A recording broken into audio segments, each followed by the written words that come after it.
Hey, I see Hades Death God showing up and Sir Dur winning here. And I guess we'll field Hades' question here before we do the intro. You'll be the cold open, Hades. How about that? Um, what's your guys' takes or tastes on Warhammer Plus? Let's start with Dave because Dave hasn't talked yet. Do you have a? All right, so I love the fact that they are trying to bundle things, right? I mean, I hate that everything is going to another streaming platform, so I can have one more thing up there, right? I like that they're trying to bundle it, but I'm super conflicted because I have all of my books in Azir, and I'm worried that they're just going to be like, yeah, okay, man, you have your books. That was cool. We're going to let you have them for like a month, and then I'm just going to go into my phone one day. It's just going to be gone. I'm going to be like, oh, crap. I wonder if that's a realistic expectation. Like I haven't really gauged it yet. I've been getting slammed. Your audio was pristine, and then it just now it got crummy. Like when you started talking. Oh, no. Yeah. See, Any better? yeah, it might be where you're at located to your mic. I don't know if you shifted. No, they're just my AirPods. So Interesting. Hmm. Weird. Weird. I mean, you sound very tinny, is all. So, um, oh, well, I can drop and call back if you want. I don't know if Or I can switch to regular headphones. see when you turn that way, you sounded better. When I turn this way, Yep. Yeah. It's hold on. weird. Let me turn that off. Is that better? Yes. Okay, it was a fan. Never mind. That's fine. um. So they said they are going to keep the other app, just never going to update it again. Is that what they Right, but said? they didn't. Yeah, but they didn't say for how long. And they also said, "We'll let you keep your old nostalgic books." Right, but they're not nostalgic books right now. They're current books. Yeah. Right, and like I don't know, I'm just wary because I know when I switched from an Android to an Apple and I had like several battle tomes and I reached out to them when I re-downloaded my Azir app and I couldn't get any of my old battle tomes. I was like, hey guys, I switched operating systems. It's me. We verified it's me. Can I get these? And they're like, nope. It's like, wait, what? Huh. And they're like, yeah, no, nope, nope. You can't. You just have to rebuy them. And I was like, Well, well, well. oh. While we're on the subject, I think this exposes a. I mean, why do I curmudgeonly still collect, physical books? And I still buy. I know it makes me a monster. I still buy video game discs. But why do I have my little, physical books here? I've always, in this one respect, been a bit of a curmudgeon, and that's when it comes to digital stuff. You don't really own it. You're borrowing it as soon as the digital platform that you retrieve it from is unsupported, or like if the business goes under, it's just gone. Like it just vanishes like the original takes of Star Wars. It's just somewhere in, like technically you have it. Like I got burned by this once early on in like the digital switch over sort of with like music, where I started like buying stuff, and like when I didn't use an iPod anymore, all the music I bought was gone. And I'm like, I'm never doing that again. I'm just gonna buy physical CDs and rip them. And there is a convenience thing. Digital is convenient, but as we move into like more streamed content, where you're not even downloading something, where the onus would be on you to like back up your hard drive. As you move to like more streaming platforms, like this stuff just kind of exists and then vanishes. Like I think about all the TVs on Netflix or all the TV shows on Netflix that don't stick around, don't get renewed. Like they exist for that season, and then they're just gone, just into smoke. Like it's. I mean, it's part of the sort of ailment of our age. I think is that balance between the convenience of digital and the sort of impermanence of everything. You know, Ironically enough, these servers cost like tons and tons of money and like energy to like maintain all these servers for all this digital stuff. So it's like it's not like they're not physically impacting the earth, but like you personally don't have the thing. I I'm like I said, I buy video games and everyone's like I could just buy it on Steam and have it and there are Steam games. I do okay, I buy all my indie games on Steam and stuff like that, but a lot of that's more about supporting the artist. The video like my video game collection though, I buy physical discs still. Um for PlayStation, all my consoles. And everyone's like, "Ew, you nerd!" Like, I get to like download it at 11 p.m. Eastern time. Well, you have to go wait in a line and hope they do a midnight release. And by the way, they don't do midnight releases anymore, so you have to wait until the next day, right? Sad times. Right? Like those are the midnight releases are gone too. That's Those were the raves of my era, right? they? There were no drugs. You just stayed up until you were way over exhausted with a bunch of other dorks that wanted to see exactly what you wanted to see. Yeah. It was the Yup. flash mob of dorks. Yeah. Before flash mobs, there was midnight sales, and Right. those were the best things ever. Yeah. I remember the cultural, like the sort of single serving friends you'd meet, and the sort of cultural just Yep. pure joy of that moment, and then you'd physically have the disc, and then you'd go home and then depending on what era you're talking, you'd wait for frickin' install for just hours. But Yep. I remember waiting in line to see Star Wars Episode 1 to get the good seats, right? For 3 days on State Street with inflatable Darth Maul chairs, right? So you could be the people that got on the news for being the people that waited in line for 3 days, right? I think it's such like a relic of the past, unless you want an iPhone. Then it's still cool, and the cool kids still do it. But, even now, I saw for the PS5 or whatever, it's like, oh, well, you got to stay in your car, and you can't come to the store, and we'll bring it out to you, right? Like, even, like, the technology thing is definitely becoming a thing of the past, even for hardware. yeah, It's a little sad. yeah. I mean, I don't need to midnight wait for anything. I pre-ordered it on Amazon, and then it shows up on my doorstep sometimes early, right? Like. Yeah. like I don't know if it's illegal because somewhere in the world it's a lot. I don't know, but sometimes you get sometimes you get the mail early, right? Mhm. So There has been many cases that I've had escalations for where things might have been shipped out before they were allowed to be. They're like, oh, crap. Oh, so It's that Bob guy again. but I mean, gosh, I kind of want to just talk about this for a little bit, but to circle back to Hades' question, how do you feel, Paul, about Warhammer Plus?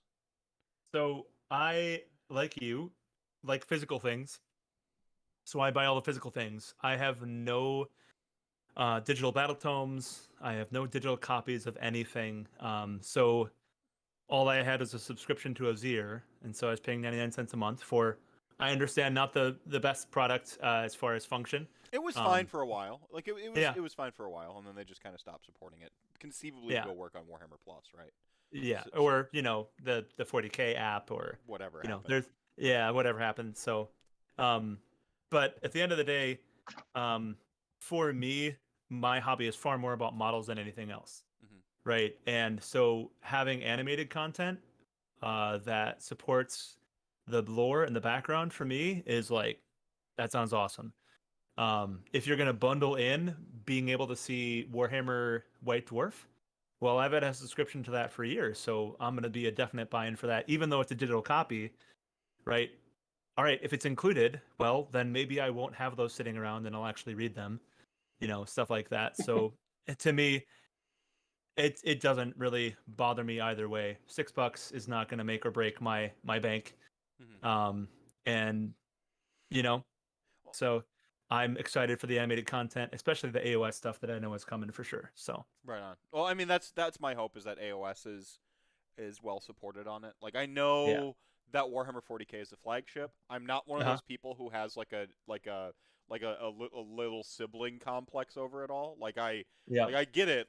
They're the flagship. Honestly, let them be, because the flagship has to get the big mass appeal audience thing, and I like having my little off in the corner fun thing where I invite all my friends and try to include as many people as possible. But then we're just just hanging out here in the corner. We don't need to worry about that.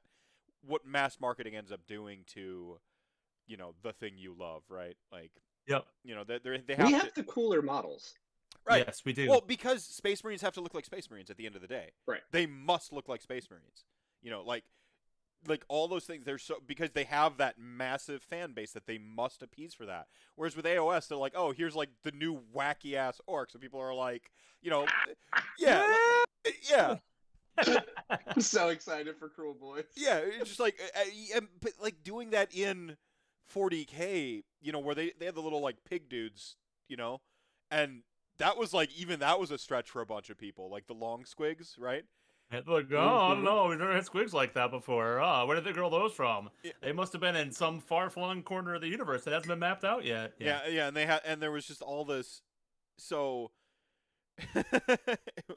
so like, but so yeah, like there's I hope that there's a good balance of Age of Sigmar stuff, because if I end up buying in on this thing and then I'm like, it's 80% 40K, like, I buy my physical books, and the digital copies, like, there, I will literally scan pages of my book for my binder, and I don't know, like, I think on one hand it's cheap enough to where, like, why not, and they give you a model. So if you think about it as like just paying $110 for a Mega Boss or whatever. But it's only supposed to be $60 a month, right? $60 a year. 60 a year, yeah. Okay, so you're paying $60 for your Mega Boss. If you think about it as paying $60 for a Mega Boss and then just happening to get the stream service, yeah. I mean, I did that for Warhammer Online. I paid $30 for Warhammer Online because I wanted the miniature. Just happened to get a video game with it. Yeah. Never played it, but I wanted the miniature. Yeah, I mean, I'm honest. Go ahead. I'm honestly hoping that they do the thing that they were doing with 40K, where when you buy the physical copy, you got the QR code for the download. Yes. And then it imports in. Like, if they do that, I will dive headfirst into this. I'll buy you a damn Warhammer Plus subscription. Like, I'll be so jazzed about it. Yeah, no, I mean, if we live in the future with that, like, the thing that, like, I pre-ordered my Cubicle 7 Soulbound, book, so that I could autograph my own copy with my name inside of it. You got to autograph mine too, by the way. I think you're in it as well, Paul, aren't you? Yeah. So we'll just like autograph each other's books. When I pre-ordered my Soulbound book, I was allowed to download the PDF that day, and I got 7 download codes basically, so I can download it 7 times before it becomes an issue and I'm talking to somebody on the phone. And then I have the added bonus of like receiving my physical thing, because as established, I'm a curmudgeon who wants my physical thing. So like that is the way it should be when you're talking about like this, and people who buy pure digital, give it to them at a discount, right? Like you get it cheaper. They didn't print anything. But to have that, like, I can buy my hard copy and get the digital copy, it just feels right. Oh, it's Horizon's lackey. It's 99 downloads now for Cubicle 7. Mwah! Like, wonderful. Good. Such a good company. Just imagine being the person who's like, I want to download it 100 times. Oh, I got to call and talk to somebody. Why in the world would you need to download it 100 times? Well, it's like, 7 was already like just an arbitrary large value, Like, I'm like, yep. And they're just like, screw it, 99. Well, because they know what this is, right? Like, they know exactly what it is. The challenge with digital technology is you gotta get convenience. We're paying for the convenience of digital, but you have to make the convenience match the price in a way that I won't just take it for free off the internet anyway, right? Like, I want to give you money, company that I like, but like when you pee on my face, like, and tell me to pay for it, I'm like, no, I'm not into this. Like, no kink shame. Some people are into that, but like, I am not GW. Like, I think about Bethesda, right? Bethesda bent over backwards to day zero, or to put all the DRM as possible in Skyrim, I believe it was. Just the worst, most egregious DRM we'd ever seen, to where the people who physically bought copies of the game could not run it because the DRM was so freaking restrictive, right? And I, this is gonna be a cold open, so maybe people skip this, but I on purpose pirated it day zero to prove that it could be done. I was so angry at the DRM. I'm like, as long as something can be read, it can be pirated. Like, so, like, I pirated it day zero and was playing it before Steam was allowed to play it, to show that your DRM is pointless. And the like, if you wanted my money, you should have allowed me to give you the money so that I can play and have the thing. Because that's all I really want to do. Like, that indignant I got, where I'm like, you're hurting paying customers, and so now I need to prove something, right?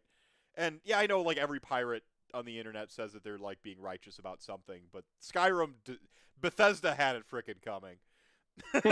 Like This doesn't feel like a cold open. This feels like a pretty hot take open. I'm just gonna say. Yeah, the hot open. So a slightly spicy open. Let's go. Yeah. So I see chat gang's already popping off. We're already asking questions. Frank on the rocks dropping 21-year resub. So with the Twitch Prime is free, everybody. You support me for free. You just have to also support the Evil Empire to do so. So it's all right. Win-win, really. I am, of course. Switch my hats. Yeah, there you go. Nice. I am, of course, your loquacious Lich King. I am the most dangerous man in Age of Sigmar, the magical Mr. Mephisto. Tonight I am joined by two guests. I think we might talk about AOS 3.0. I think we're gonna try to, maybe. We've got right off the chat gang bench. We've got the artist formerly known as GDead / Dave. How's it going, Dave? How are we doing tonight? And and a man with no name, Paul from the Mortal Realms, Zap Brannigan. Well, hello. From the best lore podcast in not just the state, but I would say the world. So. Well, thank you, sir. I appreciate it. So. We appreciate it, I should say. Yeah, there you go. So yeah, we're gonna try to talk about some AOS 3.0, but let's go ahead and finish off with like the hot goss here with the Warhammer Plus. I'm gonna catch it back up on chat, and you guys can. So I think the bottom of the line is it's not that much money. So to me, I don't enjoy getting in internet rage contests because I have 4 kids. I spend my time not intentionally getting into internet rage contests with my kids, where there is no paywall and there is no digital divide between me and my frustration. So when I get into internet digital divides with companies, it can spill over into my family life, and that's not a good thing. So at the end of the day, if it's $1 for Azir and $6 for Warhammer Plus, I'm still gonna go out and buy a $120 model for like Marathi or whatever. So I guess for $6, like I can kind of deal with it. So yeah, that's my opinion. I mean, I do have 3 Mega Gargants working on getting my 4th. Like we all know I'm gonna end up with Warhammer Plus. I'm slightly grumpy because I'm afraid I'm gonna lose all my digital copies. That's all. I think that's reasonable. Mm-hmm. Like you have, again, you've paid for the thing. You should have the thing. That's the purest thing. Again, when it comes to digital, Gabe Newell figured it out. He's like, they won't steal video games if I make it easier to buy them, right? And then like he just printed money with Steam. It never had to make Half-Life 3 for us, but like just prints money. Like, oh, here's a Steam sale. Here's a game for $3 you've never heard of. Ooh, it's fucking $3. Click. Like, like just 100%. Just prints money, and that's when you're approaching digital content. That's basically what you have to do. Like, I bet that's a sound effect he has on his computer every time somebody buys a game for Steam. Oh, it's just $3. Oh well. Yeah. Just watches it go up and up and up. Yeah, it just stonks, like just through the roof. Yeah. Let's see. I love that people were popping off and reminiscing over midnight releases here. So good. So bring back video game strategy guides, LOL. I don't know about that. Like, game FAQs, right? I remember spending a lot of time on game FAQs, even as strategy guides were still in like rotation, right? And now I just like type in the thing into Google, and then whatever the first YouTube video is that pops up to tell me how to do the thing I'm stuck on, I click that, and then I don't know about strategy guides. I mean, when you play Lego Star Wars, the strategy guide is pretty helpful to get all the little pieces and all the little bricks hidden and whatever. And I did try searching online. They didn't have a really good guide on it, so. Yeah. Well, there you go. Like, I did see. I bet you there's a way to resurrect the strategy guide. I mean, you have to do it kind of like simultaneously, like as a collector's thing, right? Because like nerds spending more on cardboard and plastic than you, since what 1965 or Yeah. whatever. Like we're just nerds love to spend money on just shit. All right, here's what you do. Yeah. You take the game name, you add a plus to it, you sell it for $6 on release, and then... I shouldn't have said that while you were drinking. Shit. Oh, that's it. You broke him. You broke him. Oh man. Oh, that's fantastic. I had to take my headphones off. I was redlining there. Oh man. Yeah, no, that's what you do.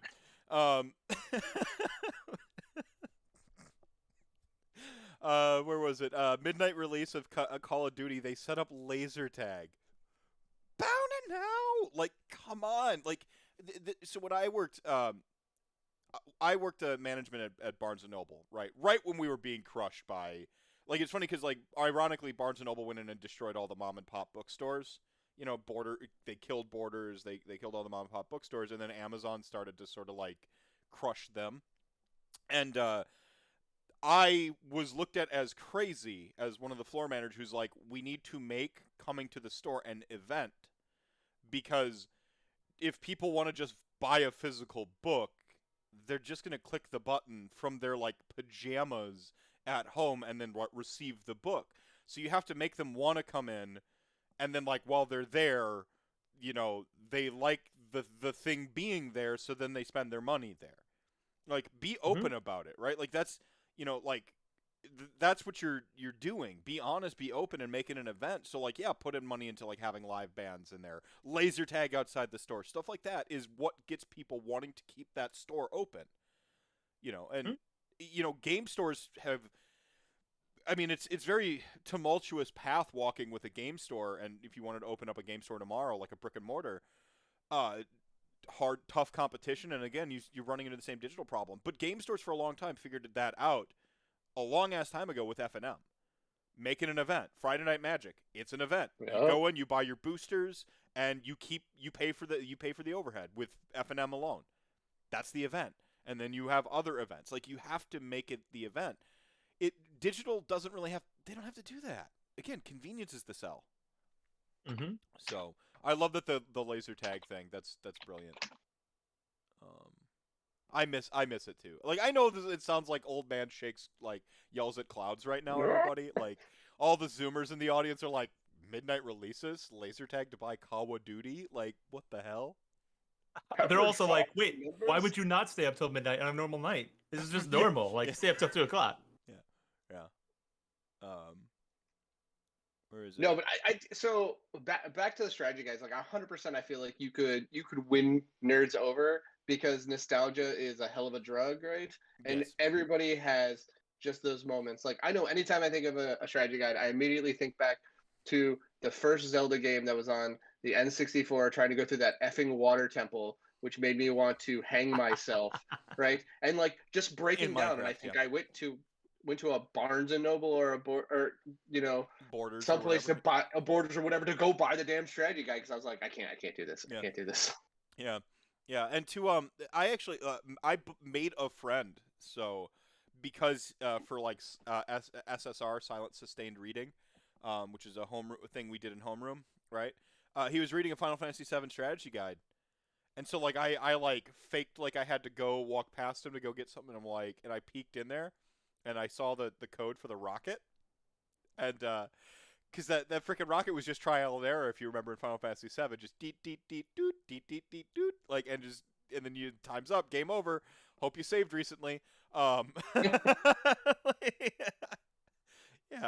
and yeah. So you know, but I ended up talking to him like just sort of out of class. I'm like, hey, you play Final Fantasy VII, you know, and like I had a friend for life, right? Like that was it. Like, yeah, I mean, nerds. Yeah, we're easy. We're simple, really. And then I share in this pain I saw in here with that very first time I bought a physical disc and it had to download and install. All of my anger. And you're like, why did I buy a disc? Yeah. Why do I have to what? Why are you talking to somebody else about the thing I bought? Yeah, like I felt betrayed, like just utterly betrayed. Like this transaction this relationship is a lie. Yeah. But yeah, like let people keep their digital versions. I think that's pretty straightforward. And how's it going, Shaq? I see people rotating in and out there. Sorry I missed direct greetings. Final Fantasy 7, 8, Tactics 9 did that thing where you had to check into it online. And then that died, LOL. Yeah, I mean, like, we've seen, and this is, like, not to be, like, old thing, always best thing, right? Like, that's not the take here, anybody. But, like, you know, Dark Souls and the Soul series and Bloodborne, Nier Automata, these are versions playing with essentially what was that, like, physical communal aspect of video games and making them very digital. Like, the way, like, Dark Souls, you read scripts on the ground. You know, even in your like little single player mode, you're sort of like getting tips and cheats from the community world by them integrating that into the game, and that's really that. I mean, that's genius, right? Like that's the equivalent of me reading over somebody's shoulder in homeroom, to like see the cheat code. Like it's the same thing, right? So this isn't all bad, you know, but. Speaking of random stuff gamers pay for, I bought the gigantic collector's ed of Dark Souls 2. Oh, man. RPG Boomer Gang shout out. Dragon Warrior back in the day, right? Oh, man. I had a defective cartridge for the original Dragon Warrior. So, yeah. So, like, whatever the code to trigger the Rainbow Bridge, once you have, like, all the items, wasn't in my game. Couldn't trigger the bridge. Would never. To this day I've never beaten it. Like I went and I got like an emulator copy just to like go back and see if I was crazy, and then I like did what you do when that triggered the Rainbow Bridge, and then I do some internet research, and like I wasn't the only one. Just some of them just didn't have that line of code or whatever, and you never get the bridge. The end of the game for you was showing up and talking to an old man, like, in this little corner of the map. I remember exactly where it was, where you're supposed to trigger the Rainbow Bridge to go to the castle. And that's it for you. That was it. And then you felt like you were crazy, because you talked to other people, they're like, well, yeah, I just went to the Rainbow Bridge. Yeah, I'm like, what did you do? What did you do? What did you do? I had all these pieces, like... Okay, I have those pieces too. Yeah, but did you go fight this boss at this one castle? Because like that guy, it won't open if that person's not dead. I've killed him. Yeah. What? Like, it's just you. Yeah. And just imagine like 7-year-old Andrew just going crazy with this. Like, I don't know what's going on. Nothing in the world is real. Yeah. The Rainbow Bridge is a lie. You know, like fast forward to me in 10 years, like on a therapy couch, and I'm like, and the Rainbow Bridge never spawned, and now I see that that's the source of all my depression and anxiety. It all just leads back to this one moment. Yeah. It's been that the whole time. So, you know, have you ever watched the movie The Goonies? Of course, yeah. All right. So there was a theatrical release of The Goonies, and the theatrical release is basically what was on the VHS and the DVD, right? But there was another cut of the movie that was never shown in theaters, and it was never shown on TV, except it was shown once, to my understanding, in Portland, Oregon. One time, somebody got a hold of the wrong reel and broadcast it on television. So when I was little, I remembered the octopus with the boombox. And every time I watched Goonies, there was no octopus with the boombox. And then we moved from Portland to Wisconsin, and I'm like, don't you guys remember the octopus? And no one remembered the octopus. And it took until I was 20 that I met somebody who was like, yeah, you remember. And then they released a collector's DVD, and there was the octopus with the boombox. 20 years later, I was finally vindicated.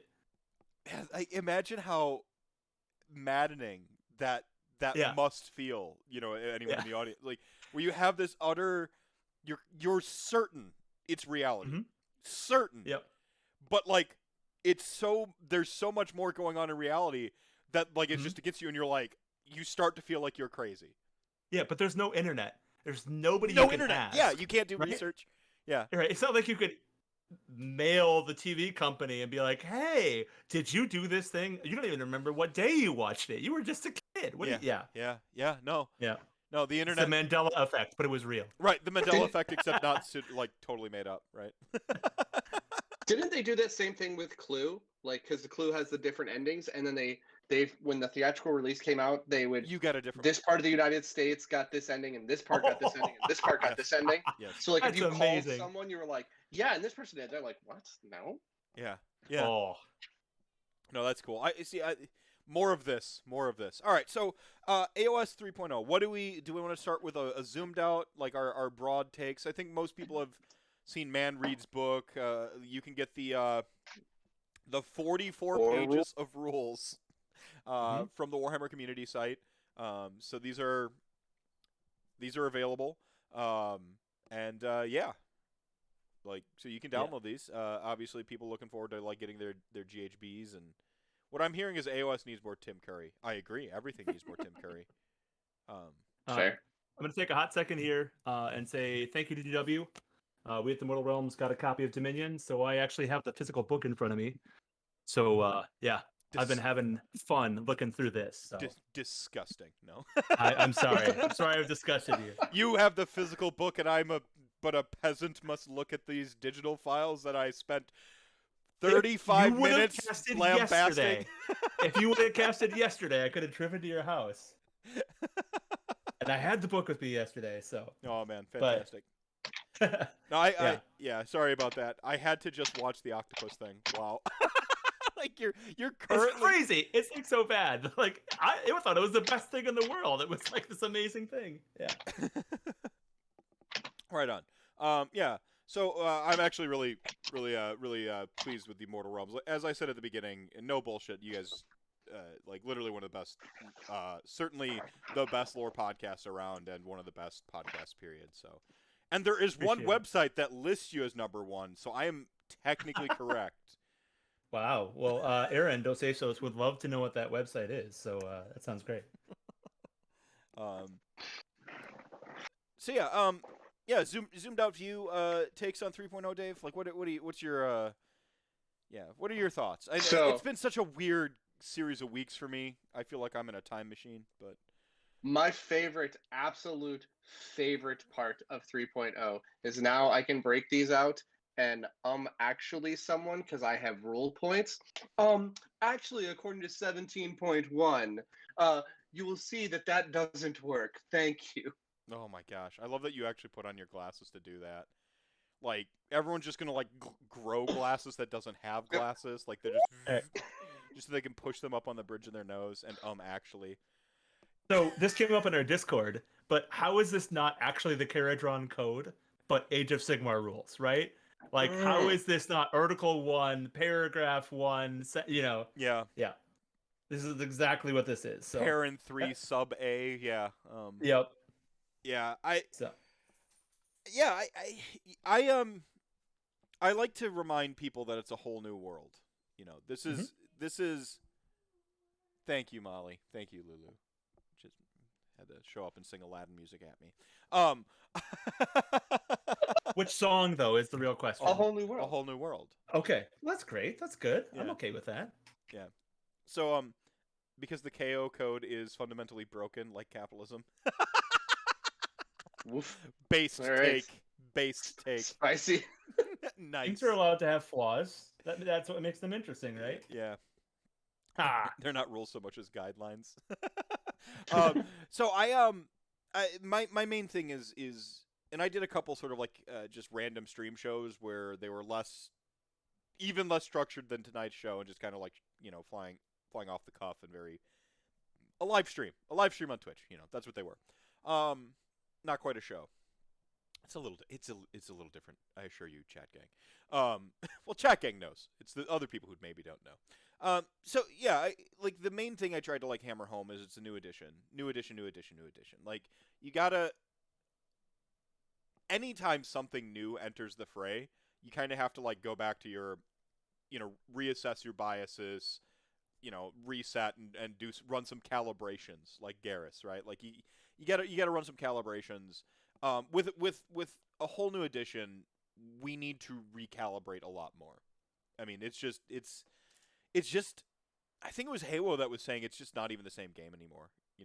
the difference between AOS 3 to 2 is, if you look at like the difference between like AOS 1 and 2, and then sort of like that seemed close, right? The difference between 2 and 3 is, I think he made a Magic the Gathering reference, like basically the difference between Ice Age and some edition I don't remember, right? Like you've got instant spells now. You like it's actually more fleshed out and more of an attempt at being this game, quite frankly. And that's not a value statement on good, bad, better, worse. It's just a reality I think people need to confront at some point, is that this is a dramatically different version of the game. And good or bad is up to you, dear viewer, like what you believe in the end.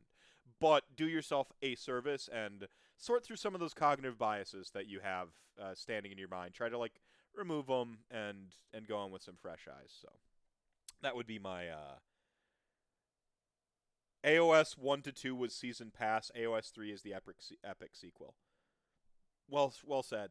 The way I was saying is like I think AOS 1 was alpha, AOS 2 was beta, and the game's live now. Mm-hmm.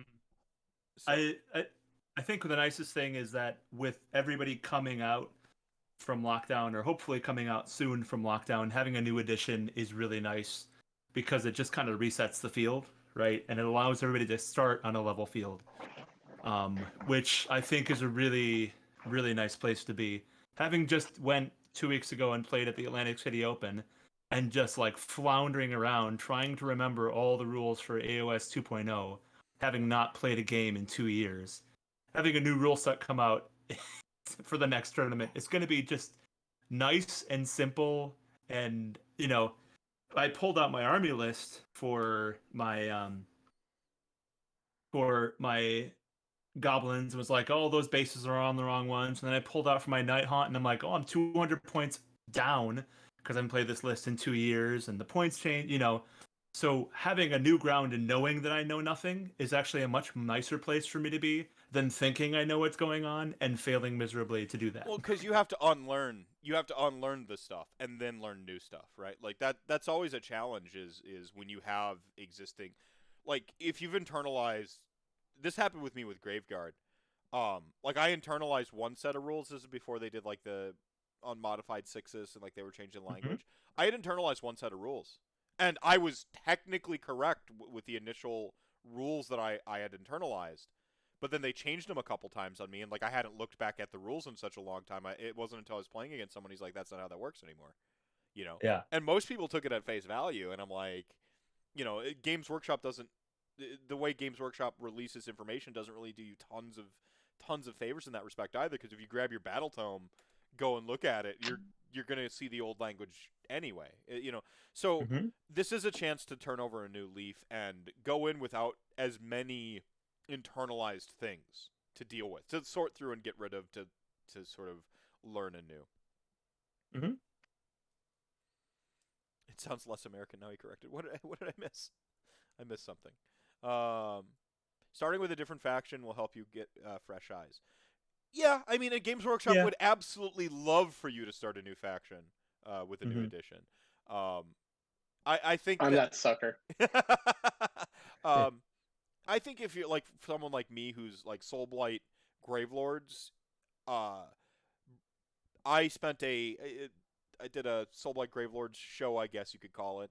I spent a lot of time pointing out the difference because I thought it was very, very important that people who were picking up the book as a former LON player, switching to Soulblight Gravelords, I thought it was very, very important to point out how everything changed.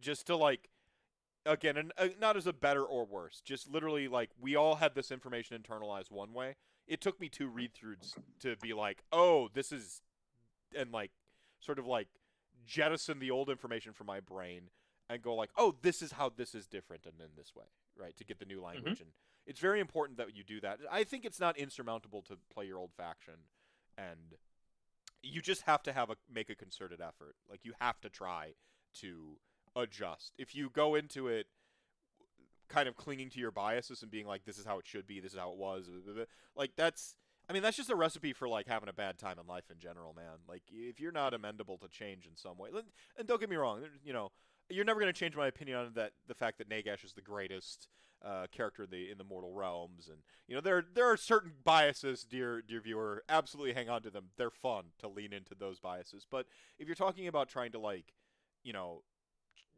change and grow and re-educate yourself, you gotta confront that stuff. So He takes a lot of vacations, though. You got to admit that, Meph. you know what? He's a busy guy. Like we could all be so fortunate to have as many vacation days as Nagash has. So I mean, in the end, we know he wins because everything eventually dies. So then it really doesn't matter of these offshoots. Like he's like, you know what? I know I'm gonna win this, so I'm just gonna try this random thing over here to see if it rolls out. All right. Here's my question. All right. Yeah. So what if Sigmar gets an entire civilization to believe that he's the god of the dead, and then he gets his own realm in Shyish, and then Sigmar goes and takes on Nagash as the god of death and as god of Azir. Now who's gonna win, Nagash? Huh? Who's gonna win now? No. See, you failed to realize that was just what Nagash planned, because now he gets to co-opt Azir by way of Sigmar's ambitious plan. See, because Nagash already has Dominion of the Dead. Like he's got that. That's a lock. He had it for a while. I'll give it to him then.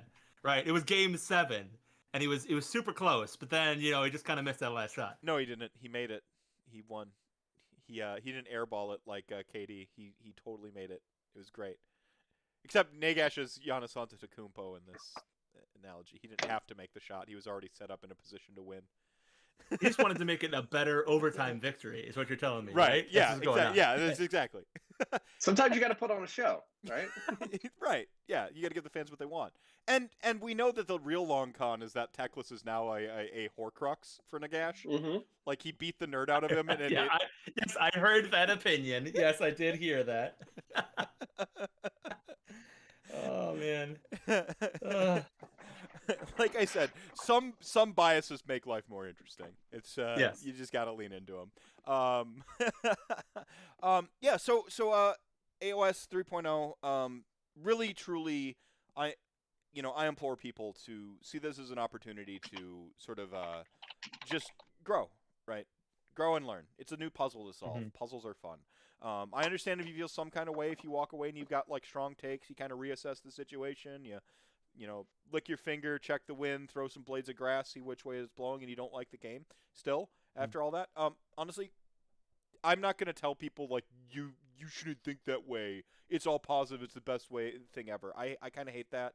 I don't like that type of dismissive behavior towards people. I'll catch you next edition, everybody. Like if that's how you feel, or I will listen to you bemoan this edition and play games as long as we have other stuff to talk about too. So because I know some people play games for their friends and not just the quality of it.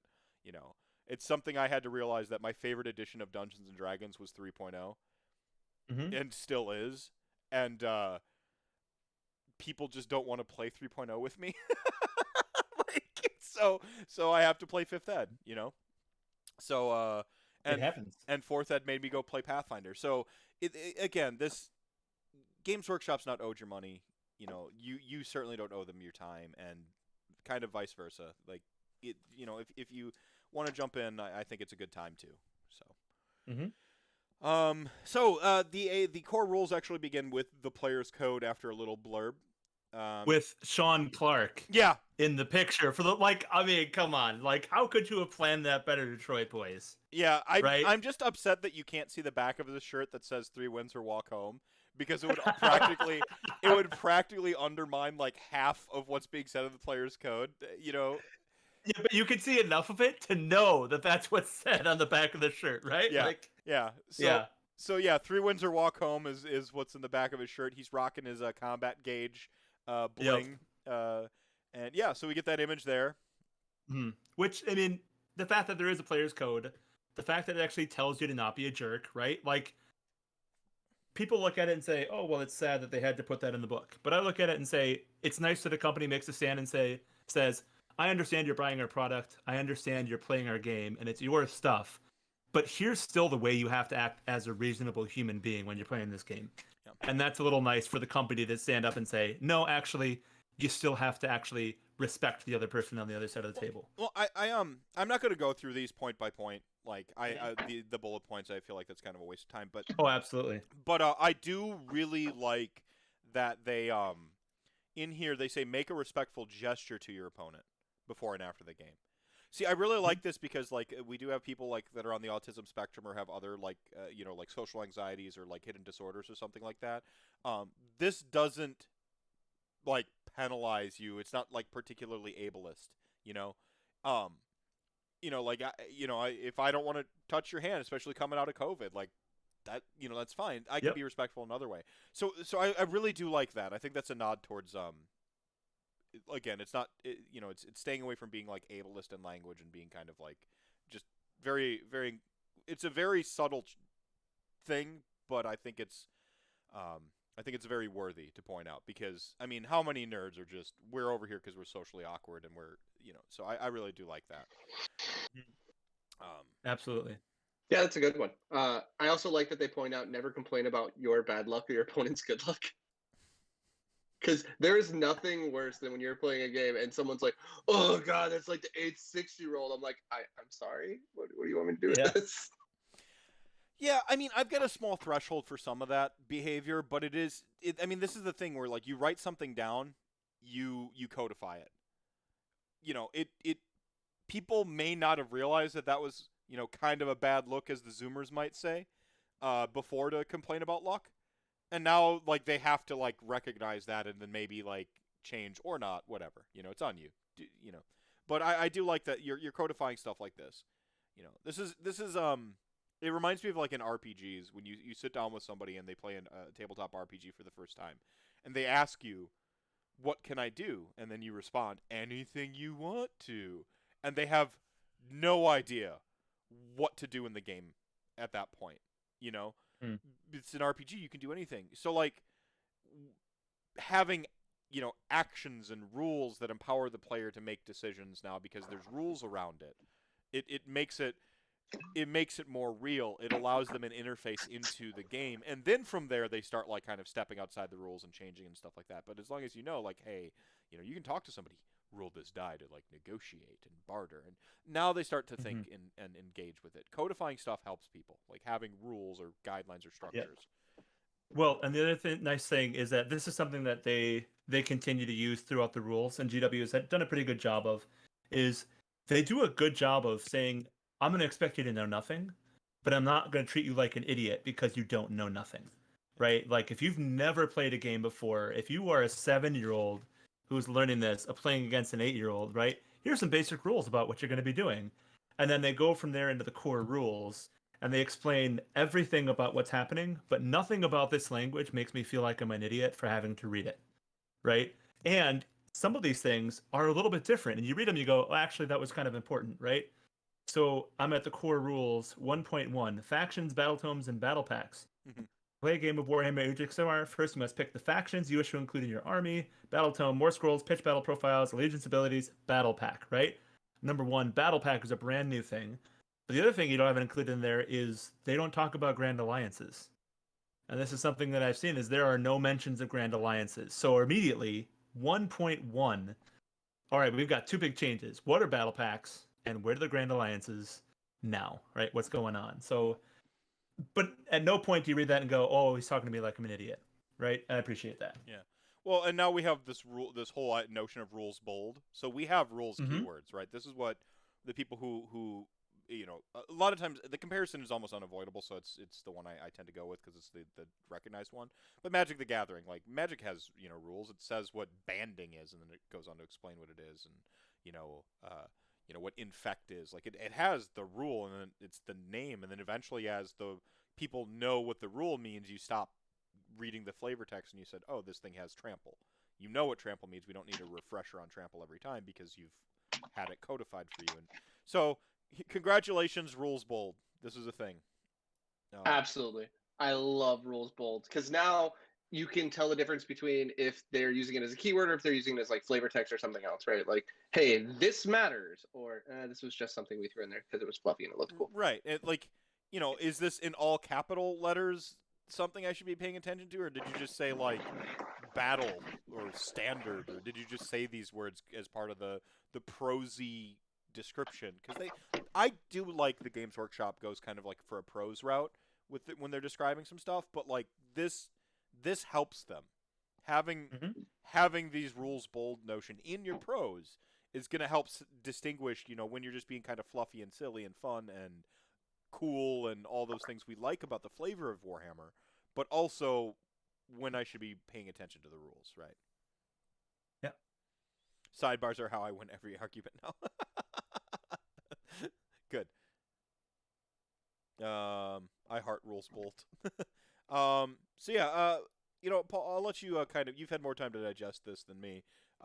Any things you really want to highlight here on page, on rules 1.1 through 1.3 before I move on to the next page? I mean, the remove from play, I think, is something. Yeah. Is kind of a significant enough change. But. Yeah. But I mean, it's interesting because it sets out the core rules, it sets out the core concepts, and it really is, these are the building blocks. If you read through the core rules and the core concepts here, you're going to get a much different idea from what the game of Age of Sigmar is than you read through the rest of the 1.0 and 2.0, right?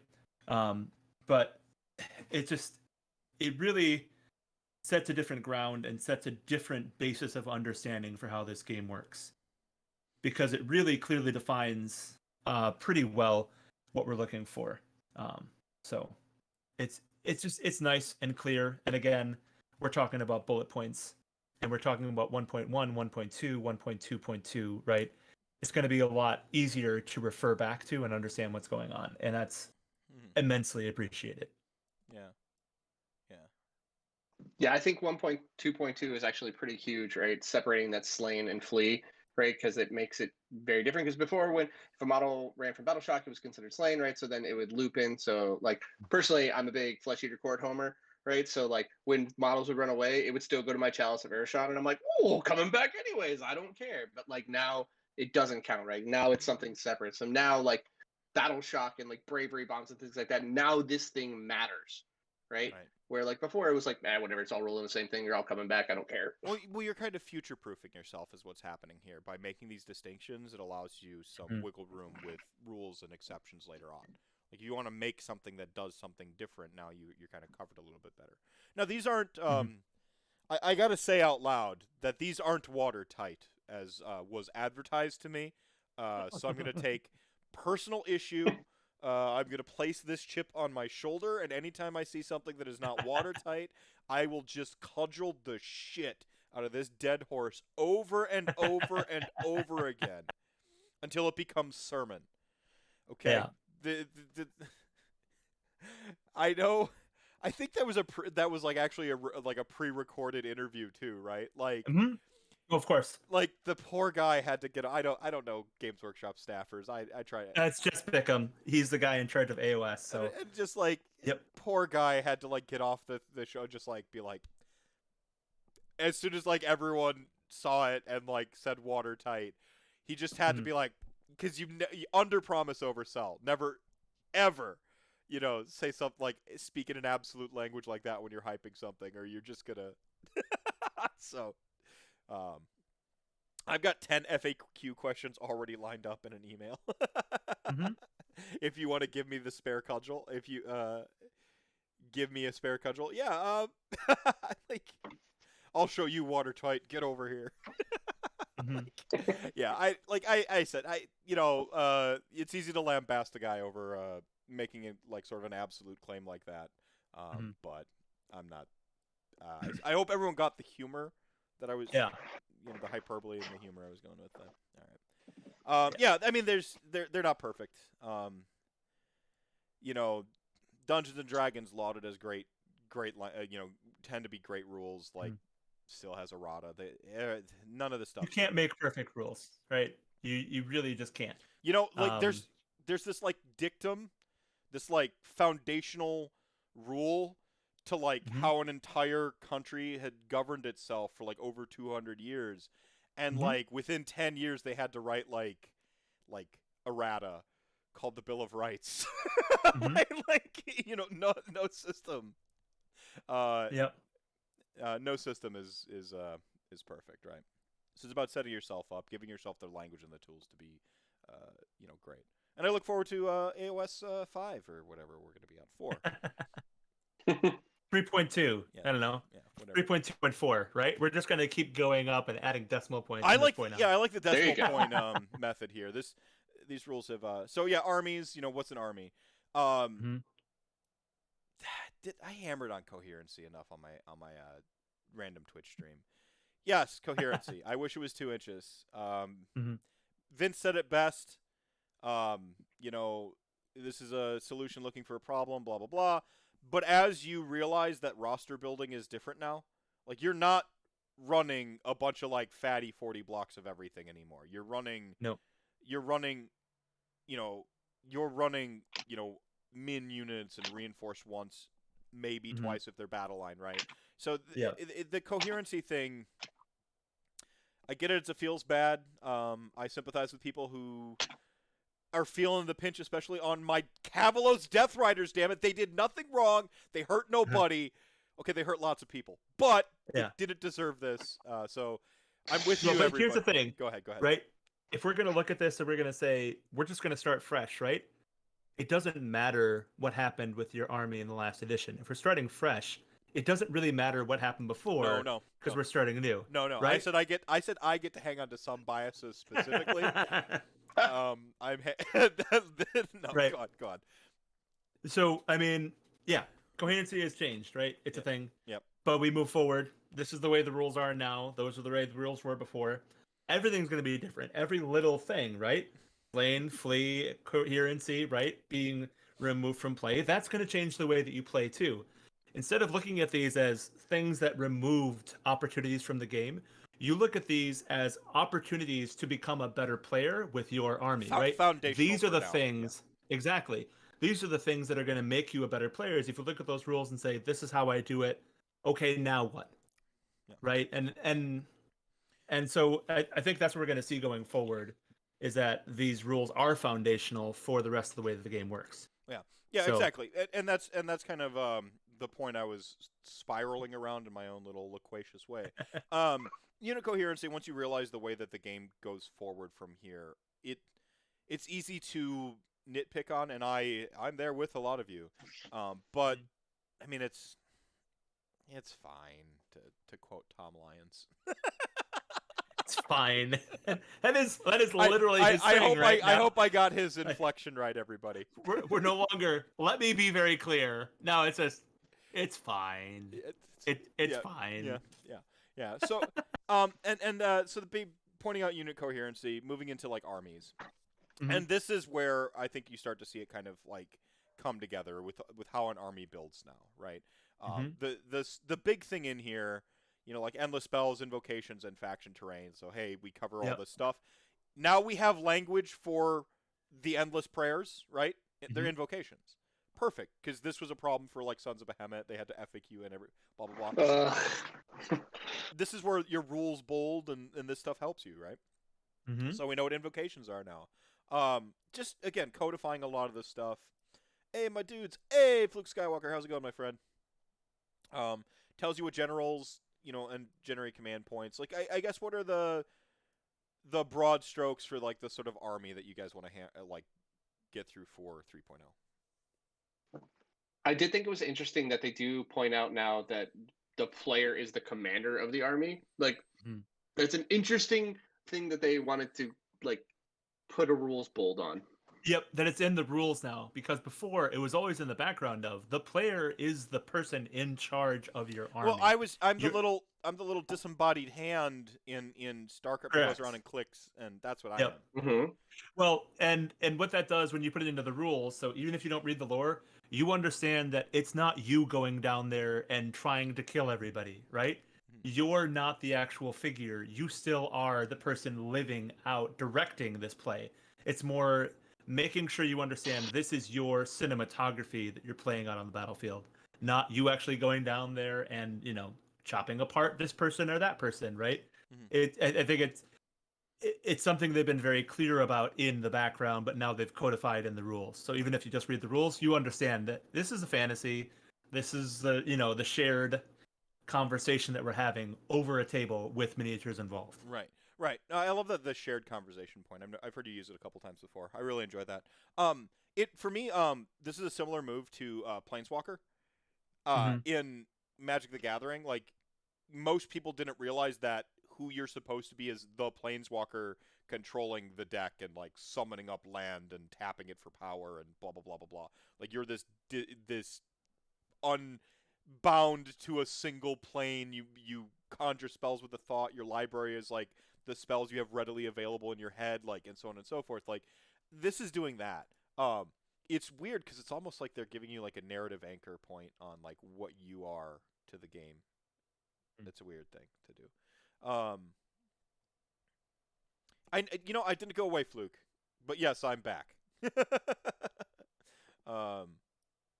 more I read the core rules, the more this game starts to look like Magic.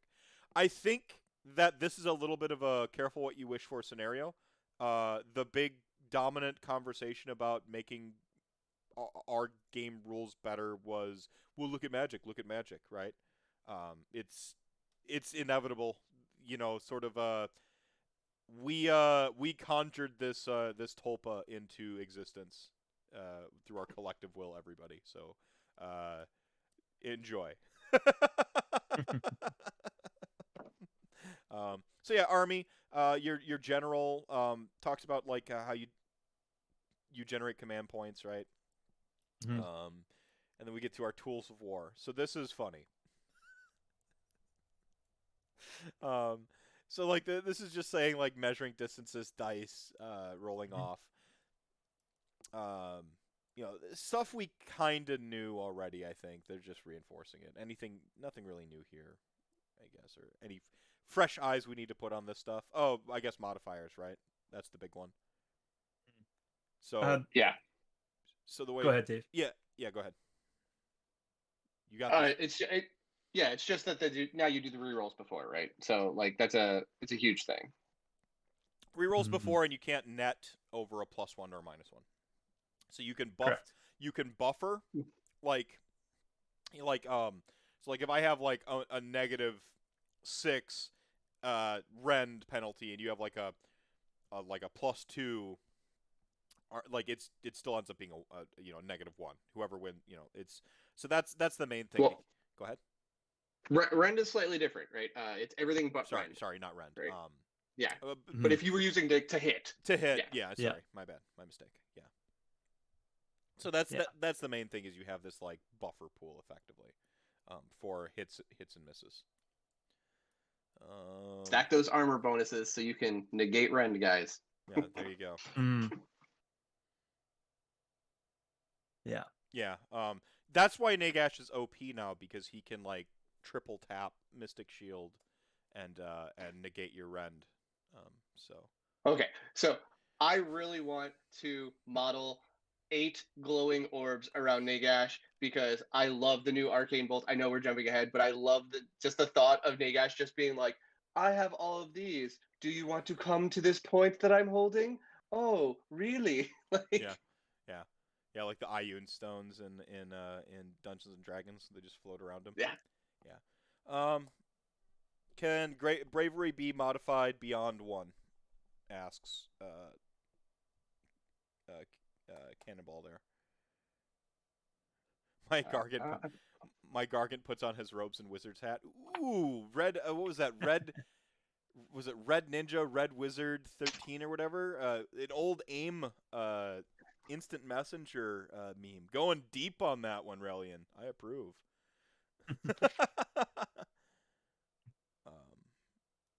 I want our local Nagash player to Chad Arcane Bolt charge me at least once. I mean, it's mandatory if you play Nagash now. So, anyway, abilities and effects. So 1.6. What are the big points here of emphasis? I think that it's described abilities and effects, and it separated them out from the same thing, right? Like, so instead of being one rule, right, we have an ability and then the effect, and then it actually differentiates that a little bit more later on in the core rules, or in these rules, um, where to me it actually starts to separate out even more the lore from the rules to make it very clear that, like, all right, we have this sentence that does this thing, this sentence that does this thing. Now we're talking about the ability, and then, oh, this is what it does, right? So it's nice to have that clear, because that'll be important a little bit later on, right? Right. Um, Right. when we're just talking about war scrolls and stuff like that. So. Right. And one of the big important things here is like Mhm. the sort of they've made a very simplified stack, quote unquote. So like Magic the Gathering's first in, last out, like, and then it just keeps in stacks and stacks, and then everything resolves and goes down the line. So what they did is essentially like they just made a simplified version of that. So like simultaneous effects take hold. The controlling player does them, and really what it ends up Mhm. doing is like everyone remembers that really bad flowchart of at the beginning of combat, end of combat Mhm. phase, that whole thing. They've cleaned that up immensely. So you still get to do your you can do your shield tilt before the always strikes first kicks in, because they're like they kind of check for everything, and then you get to resolve it all. And they actually Mhm. sort of talk about triggered effects, and they really clean it all up. They're theoretically sorry. I thought one of my kids was yelling. I think someone's squeaking their tires instead. My mistake. No. So yeah, they just kind of cleaned up some of the way the effects work. I think this is pretty pretty decent. Mhm. This is Yeah. what we'd hoped for. We didn't So have it's something. really a precedent for how to resolve stuff like really at Mhm. all in AOS before. It was like wait for an FAQ to come out to tell you what you do. Go ahead. Yeah.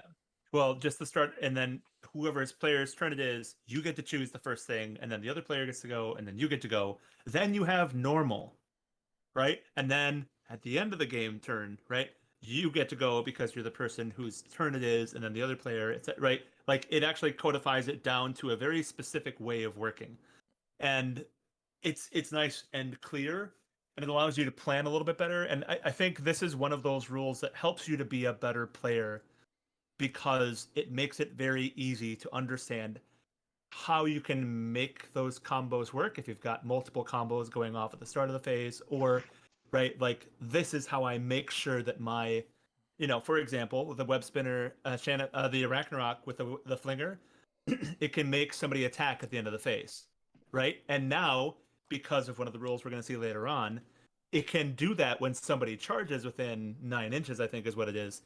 And so that adds a ton of strategy. If you're like, oh, this person has a strike first ability, I can give them a strike last ability, then those two can cancel out or simultaneous, right? Like, you can actually start making those more important, right? Because a contradictory effect, or the effect of the two or more abilities are contradictory, 1.6.3, the last one that it was applied takes precedence, right? If you've got a first strike ability, say on your Empire Griffin, the general on Griffin, right? But I hit you with my web flinger, right? Well, I take precedence, so they cancel out. So sorry, you're no longer strike first. You're in normal order, because your strike first was hit. I'm sorry, was counteracted by my strike last. So now I take precedence. So Right. it's nice, right? So things that happen in the phase can actually be a lot more strategic than they were before, Well, which is nice. yeah. I mean, it's again, this is codifying stuff so that players' brains start to think about it. It's Yep. teaching you how to think about the abilities and how they interact. Whereas before, we didn't really have a way of communicating that to people. Like Yep. people were bringing in external things like the Magic the Gathering stack into it to try to explain what happens, right? Like, Mhm. and yeah, that's good for Magic, but it's meaningless in Age of Sigmar. It's Yep. like that like yeah, we can try to like infer what their intent might be as best we can, but without having the tools, so now they don't have to go through and every individual flipping ability go like this works this way with that thing in an FAQ anymore, which is nice. It's really nice. And again, it's teaching you how to play the game of Age of Sigmar, which is the most important thing it could be doing. Yep. And another huge part of it, right, when we're codifying this, like, it takes out a lot of the feels bads, right? Because, like, I'm gonna say majority of us are not like top tier, like echelon players, right? We're playing at our friend's house, right? Like, and there's nothing worse when you're like, hey man, like, I know you have this ability that you really wanted to use, this shield tilt, but guess what? My Terror guys just eat your guys before anything happens. Sorry. Yeah. Like, Yeah.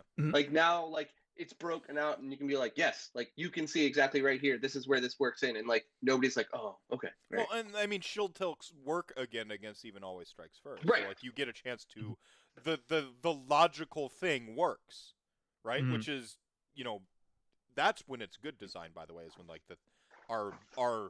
like the player bias is just like we think it should work this way, and then the rules say yes, it works that way. It's intuitive, right? That's good. Yeah. Sir Well- Darwinning wants me to ask Paul if he fought a pink griffin at ACO. I did indeed. Hello, nice to see you again. Yeah. Nice. Sorry. Sounds like I was I cut you off. You were sounding like you were about to say something. Well, and it opens up another lever. They like to talk in the design city about levers, right? So what if you had an ability that happened during the beginning or during the combat phase that wasn't in the beginning or wasn't in the end that allowed you to make another unit fight in the beginning of the phase or fight at the end of the phase? If you could make an enemy unit fight at the beginning of the phase, after the beginning of the phase has gone, you could effectively cancel out that unit's attack. Right. If you can make one of your own units fight at the end of the phase, after they've already attacked, you could have your own unit fight twice in the phase. Right? It opens up that lever for something that could possibly happen with an army moving forward. Right? I'm not saying that that's something that's possible, but it opens up a lot of different ideas for how this could work and be kind of cool. Right. Yeah, I mean, embrace the possibilities in the puzzles. The battlefield, yeah, it's a battlefield. we got it. Thank you. Deployment. So, let's see. Anything in deployment that we need to know, really? Well, go ahead. So we've got reserve units, right? We've got summoned units, but we have units that are in reserve. So I don't think that we've actually specifically have this clarified yet. But the way that it specifically works seems to me to remind me of, for example, right, in the grave or in the underground for the night haunt, right? That seems to me that this is going to be a reserve unit. Right, but that doesn't have that phrasing yet, so I assume that's going to be like a day one FAQ. Yeah, but that's moving forward, right? Yeah, and so all those abilities that all have all those different titles in all those different battle tomes, because right? they're all prose writing, right? Like exactly, you know, right? the Brayherd ambushes you, and correct, and lightning strike ability. Yeah, they're right? all Spitter strand. Like there's all these different abilities. So when you walk up to your opponent, you're like, oh, this one I can put in reserve. I know exactly what that means. Right. I don't, the rule itself doesn't matter. This unit goes into reserve. Okay, I know what that means. That means you need to bring it on before turn 4, and et cetera, and this is the way it works now. That's a great way to clean up all these different rules and different ways of working. Yeah, so Vanilla Sauce, no need for maximum because in terms of the reinforcement point system, you can only reinforce a unit once or twice of its battle line. So, like, they don't need to define a maximum because it's already constrained. Now, the question you're going to logically have after that is, what if I have some sort of summoning or replenishment mechanic? Can I then exceed the unit size? Yep. I mean, that's... And, yeah. So summoning is different, right? Because they define summoning right there. Like, summoning is something we're adding to the army, right? So, of course, you can go above, right? If you're summoning in, like... So, for instance, my Arch Regent can bring in 20 ghouls, right? So that wouldn't cost me any reinforcement points, wouldn't cost me any of that. Like, they just bring them on.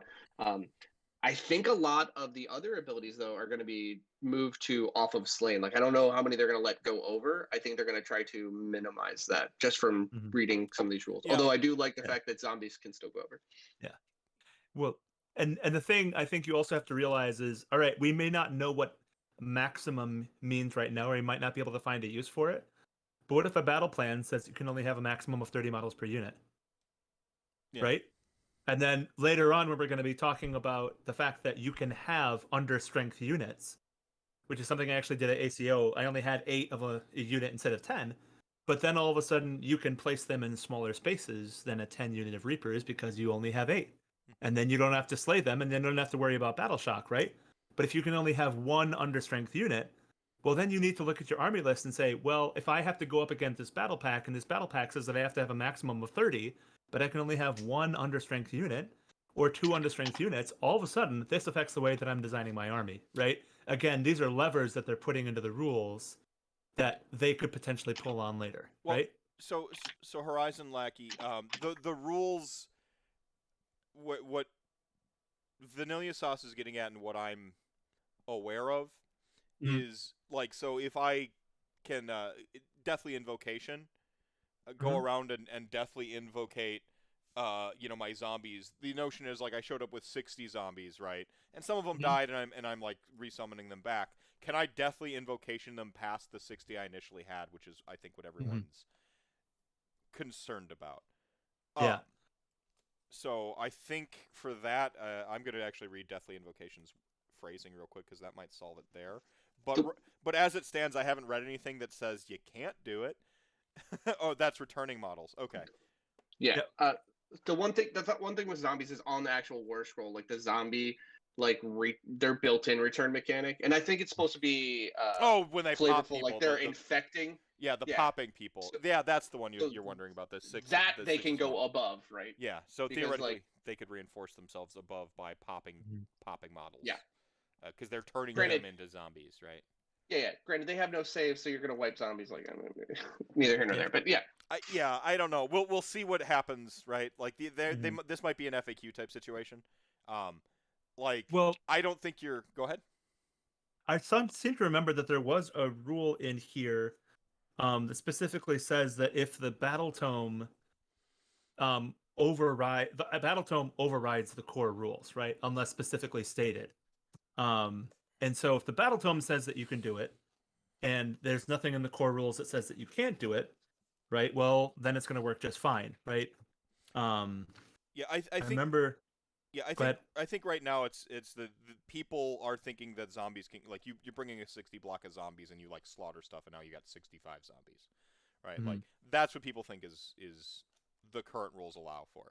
And honestly, even if it does, I don't think it's that big of a deal. Like whatever.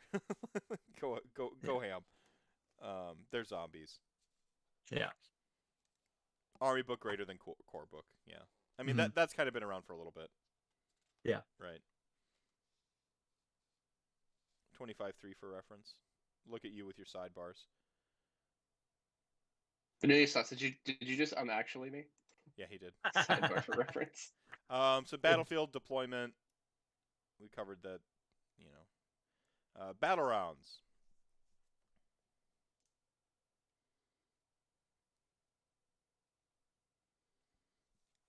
So, I mean, yeah, like, they don't define maximum unit size. I see what you're saying, Vanilla. So, they reference something and then whatever. I'm not too worried about it. 4.0 battle rounds. I'm just recapping if this is anything pertinent we need to know here. Command points is, I think, the big thing. Like, right, if you go second, you get 2 command points instead of 1. The priority roll is still here. And hang on, everyone, like, lean in here. That you were hoping that that it'd be you go, I go, and it's not. Lean in here real close. I want you to, if you got headphones on, I want you to cup your ears and hold them tighter to your head. Good. Good. I'm happy to. It's not going anywhere. It's part of the DNA of AOS. So. Talk about phases and battle round. This is just codifying stuff. They mentioned the command points, turn sequence, things that we all kind of know already. Yep. Well, and also, go ahead.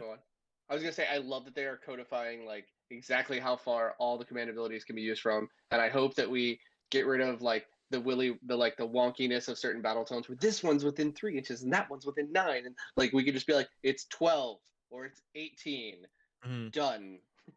Yeah. Yeah, I mean, if they normalize some of those the ranges too, because right here, like with using command abilities, is this what you were talking about? 12, 18, 18? That? Mhm. Yup. Yeah, yeah, command points. So this is the part where, like, Mortek Guard and Ossiarch Bone Reapers, just like mod tribes, we Mhm. taught the game better mechanics, and the whole game was like, yes, we should have those as universal rules, like monsters score for more, and it's easier to spend your command abilities using like your unit champions and stuff, and you generate more command points overall, of course, the battle. You're welcome. It was our benevolent duty as Ossiarch Bone Reapers and Maw Tribes respectively to raise the water level of the total game higher so that you all may enjoy it better. You're welcome. Yeah, this is good. I like this. I will kind of always be a little sad to see Holy Within, but I understand. As long as it's 12 inches and 18 inches, then it's not so bad. But 8 inches or 6 inches, heaven forbid. But yeah, the Holy Within. I understand what they're doing. It's still here, everybody. I think it was wishful thinking to expect it not to be because there were newer and newer books coming out still using the Holy Within language. The tables are smaller. They're tightening up. You're just seeing these tightened, like the battles sort of tightened up a little bit. I don't think that's the worst thing in the world, but here we are. Yeah. And then you have this really cool thing where like your unit champions can like command stuff now. I mean, that's just it's so clean. Of course, why else would they be there? Yeah. Right. So. Well, and it makes them useful, right? Other than I get one more attack, right? And the other thing is with totems, right? Totems are gonna have like actually cool things. Those are worth bringing. Those pretty models are worth bringing into your armies now, even if it's not necessarily the best totem for your army, which is nice. Yeah, I mean 6 inches. It's all in how you use it, right, Hades?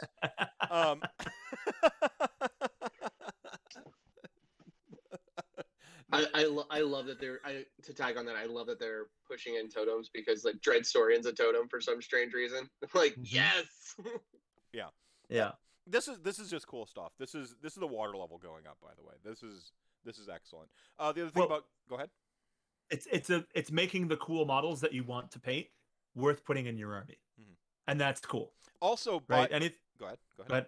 You go ahead. Oh, by contrast, like with back to the unit champion, something you were saying, like it makes them kind of more relevant. Abilities that can pick out and nosh, specific units just got cooler by association.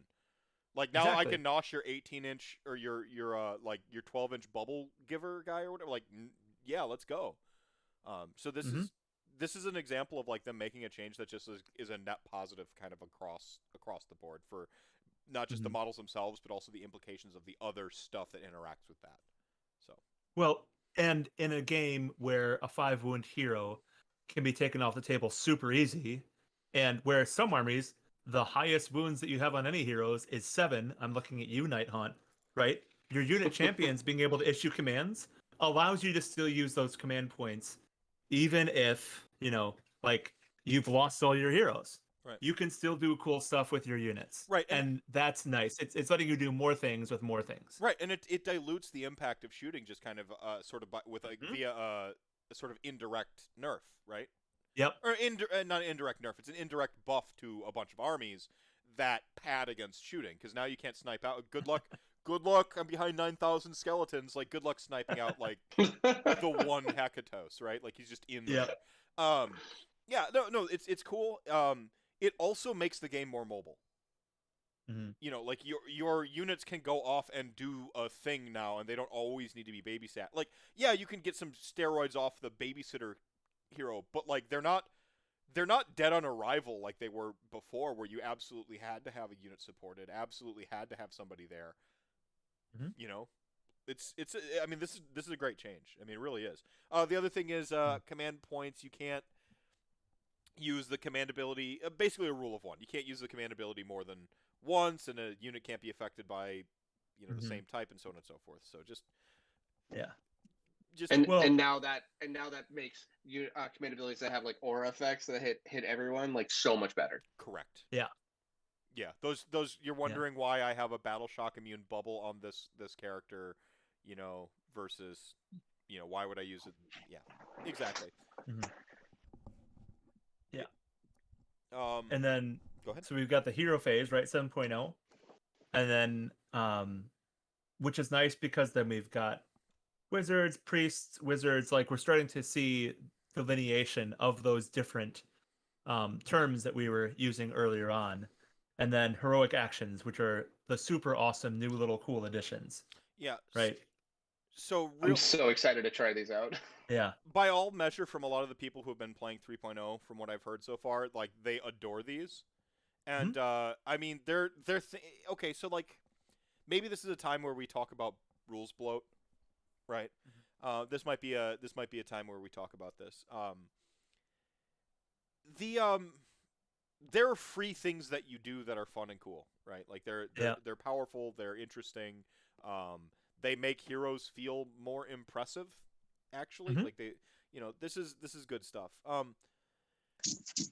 There's going to be growing pains with a new edition like this, as far as rules bloat goes, and there's really no easy way to like say it or dismiss it or anything like that. Like, yeah, some of what's being perceived as bloat isn't bloat, though. It's just them giving a word to a thing we already knew. Making it clear in less arguments, which is always good. But yeah, and that's the good type of like writing extra rules, because you don't want to just like have a bunch of word soup for no reason. So like there's doing some stuff with its clarity. This is straight bloat, but when is bloat okay?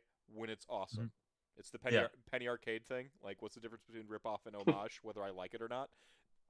When is it not bloat? When I like it. Yeah. Like... Well, and the thing is, right? Like, I guess the old gamer in me says, I played through 6th edition, I played through 7th edition, I played through 8th edition. What? There's 44 pages of rules, and you're telling me this is a bloated rule set? Really? Really? After the 160 pages of 8th edition, before you even get to the battle tomes, and then you have how many pages of rules for that? Really? This is bloated? I don't see it. Yeah, I gotta be honest. My favorite tabletop RPG on the planet is Rifts. It has 100 times the rules of anything, and they're way worse written. Like, they've never had a new edition. Because they just keep tacking on new books and new. We're gonna do Planet of the Dinosaurs 3.0. Oh, there's new dinosaurs. Yep. It'll be great. Yeah. No, that I guess what I'm saying is like, okay, Zoomer. Like, if you're complaining about a number of rules, like, I don't know. No, there is a concern in my mind at all times when something gets really meaty and thick in terms of rules. Is that's what she said. But how does it read to new players? I am not a new player. I've been around rules my whole life. I do have a legitimate concern, but like I have to have pause and wonder how new players are finding this. And so I actually am honestly ask, dear new players, if you're just now, like maybe you've been hanging around 2.0 and you've been kind of painting, but you haven't really played yet. I'm really curious how these rules read to like the newer players amongst us. So like if you're watching this back on like YouTube or whatever, in comments down below, like let me know. And obviously here in chat, like ChatGag, you can pop off anytime. But I'm really curious to the new player perspective, because I have a very calloused, in my day, you didn't play a game unless you read 50 books of rules, and you couldn't pre-measure, and you had to guess range on your cannons. I tell you what. Yeah. Well, but here's the other thing, right? Like, this is the thing to me where it becomes a little bit just, I don't know.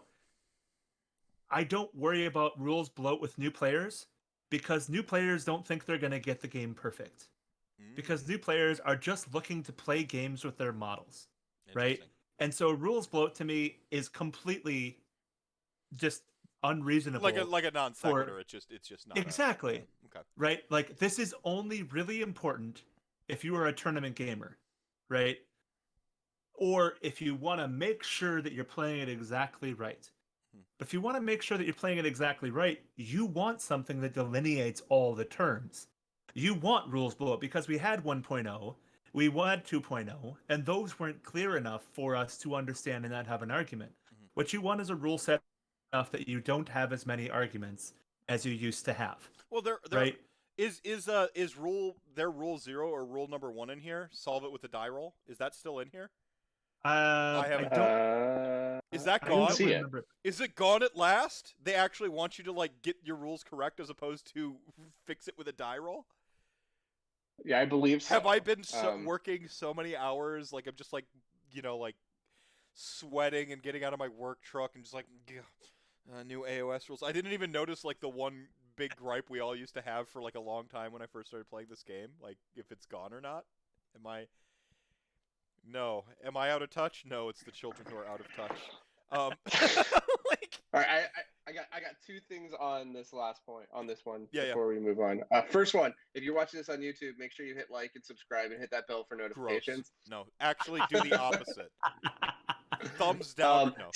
No, you should roll a dice to see whether or not you're going to hit that bell and subscribe. There you go. Secondly, the one thing that I really like about this is the beginning of you starting to do stuff on your opponent's turn because it's every hero phase. Yep. So both of you guys get to do something, right? And so like there's things they can add to the game that do make it longer, but makes it feel like it's faster because we're both doing things that like and you don't have that I'm just gonna sit over here and hang out. Although now I need to figure out when I'm gonna get beers. But I'm a little worried about how interactive the game is. Where is my beer phase now? Like I think I'm just gonna. I think it's still opponent's movement phase is still probably the beer time, but that's like the one concern I have. Like I'm okay with the tables getting smaller because I have more beer space. Like fair. Like I've got.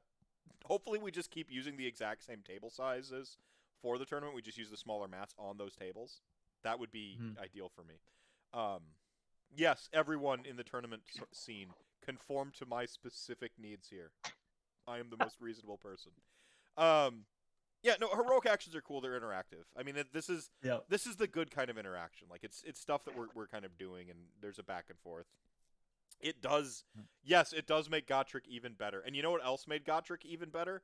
The table getting smaller. It's like he gained 6 inches of movement on turn 1. I guess I'm not saying that Gotrek is stonks, but I'm saying that Gotrek is stonks. Stonks, yeah. And he should be. It's awesome. Hero phase, command abilities. Yeah, we got. The thing to note is that these are all heroic actions, and they have to be done by heroes, right? So when it says using command abilities, unit champions can issue commands to their own unit, right? But unit champions are not heroes. So this is not what we're talking about with heroic actions. We're gonna have to go back here, right? When we're talking about attack command abilities and stuff, where it says you can use this command ability when you do. It doesn't have the hero keyword. Yeah. So there are limitations on those, but they're still there. Right on. Yeah, cool. Movement phase. You move, run, and this is the one big thing is normal move, right? We actually have language for this now. So we know that a normal move is a thing and it is different from a run and a retreat. So, yes. It's spelled out. That's cool. Yep. No, perfect. And then they go into more detail with normal move, retreat, and run. What was it's a command ability change that I was thinking of for a second, but yeah. So at the double. Yeah. At the double. Yep. Yeah. So you can't do it. You can't run. You can't roll your run and then see if you want to do it. No, you just have to decide if you want to do it. Now you have to just say, "Oh, it's 6." Yep. Yeah. So movement phase command abilities. Boom. Here they are. At the double, this is you have to use it before you see it. This is a kind of just a consistency thing. I think I've noticed them doing throughout for a little bit now. Is you should have to make the decision beforehand and then go with it, right? I have no opinion on this. I don't think it's worth one. Redeploy. I mean, yeah, it's a thing. Yeah. It's a D6-inch move, but it doesn't, Yeah. Yeah, I'm cannot shoot later, but. Yeah. Yeah, so you can't shoot. You basically, I mean, you're essentially giving up your shooting to make my charge harder, right? And really, this is table play. It's tactical genius table play her. And only one unit's going to be doing it, by the way. So like it's not like Correct. you can't your whole army's not just gonna like cowardly creep 6 inches away or d6 inches away from the advancing forces. It's gonna be one unit that you protect. You know? I do like the tactical idea of though, like when you're getting around objectives and someone like edges out onto that objective and he's like, I've got 3 guys there and you only have 2 now, and you can wait till everybody finishes moving and be like, I'm redeploying and move 4 guys onto that objective. Eat a dick. Yeah. Yep. Yeah. There's Well, and go ahead. and for Spider Fang, right? Or flying models where you could do the 6-inch movement, right? But you could fly behind terrain. So you could bait out those units, and then all of a sudden, oh, I'm sorry, you can't charge me, or that's an impossible charge now. Yeah. Right. So there is some actual tactical nice use out of it, but it's very limited, and you really have to think about using it. And it's a nice thing to be able to do if you have command points left after it's your turn, because all your command points have to be used by the end of the battle round now. You don't get to store those. I mean, you have plenty to spend command points on too, which is the other thing. Like you're gonna have this sort of understanding that you need to be like be spending them, always be spending them, right? And it's adding more decisions, and when you add more decisions to a game, you also help delineate skill, right? Like you actually infuse more of a skill onus into the game, because at every decision point you can make the wrong decision, and therefore more skilled players are going to become more adept at making the right decisions, right? Or lucky, right? You could just be lucky. That's always a factor. Better lucky than good. Well, and the amount of different command abilities that you have, right?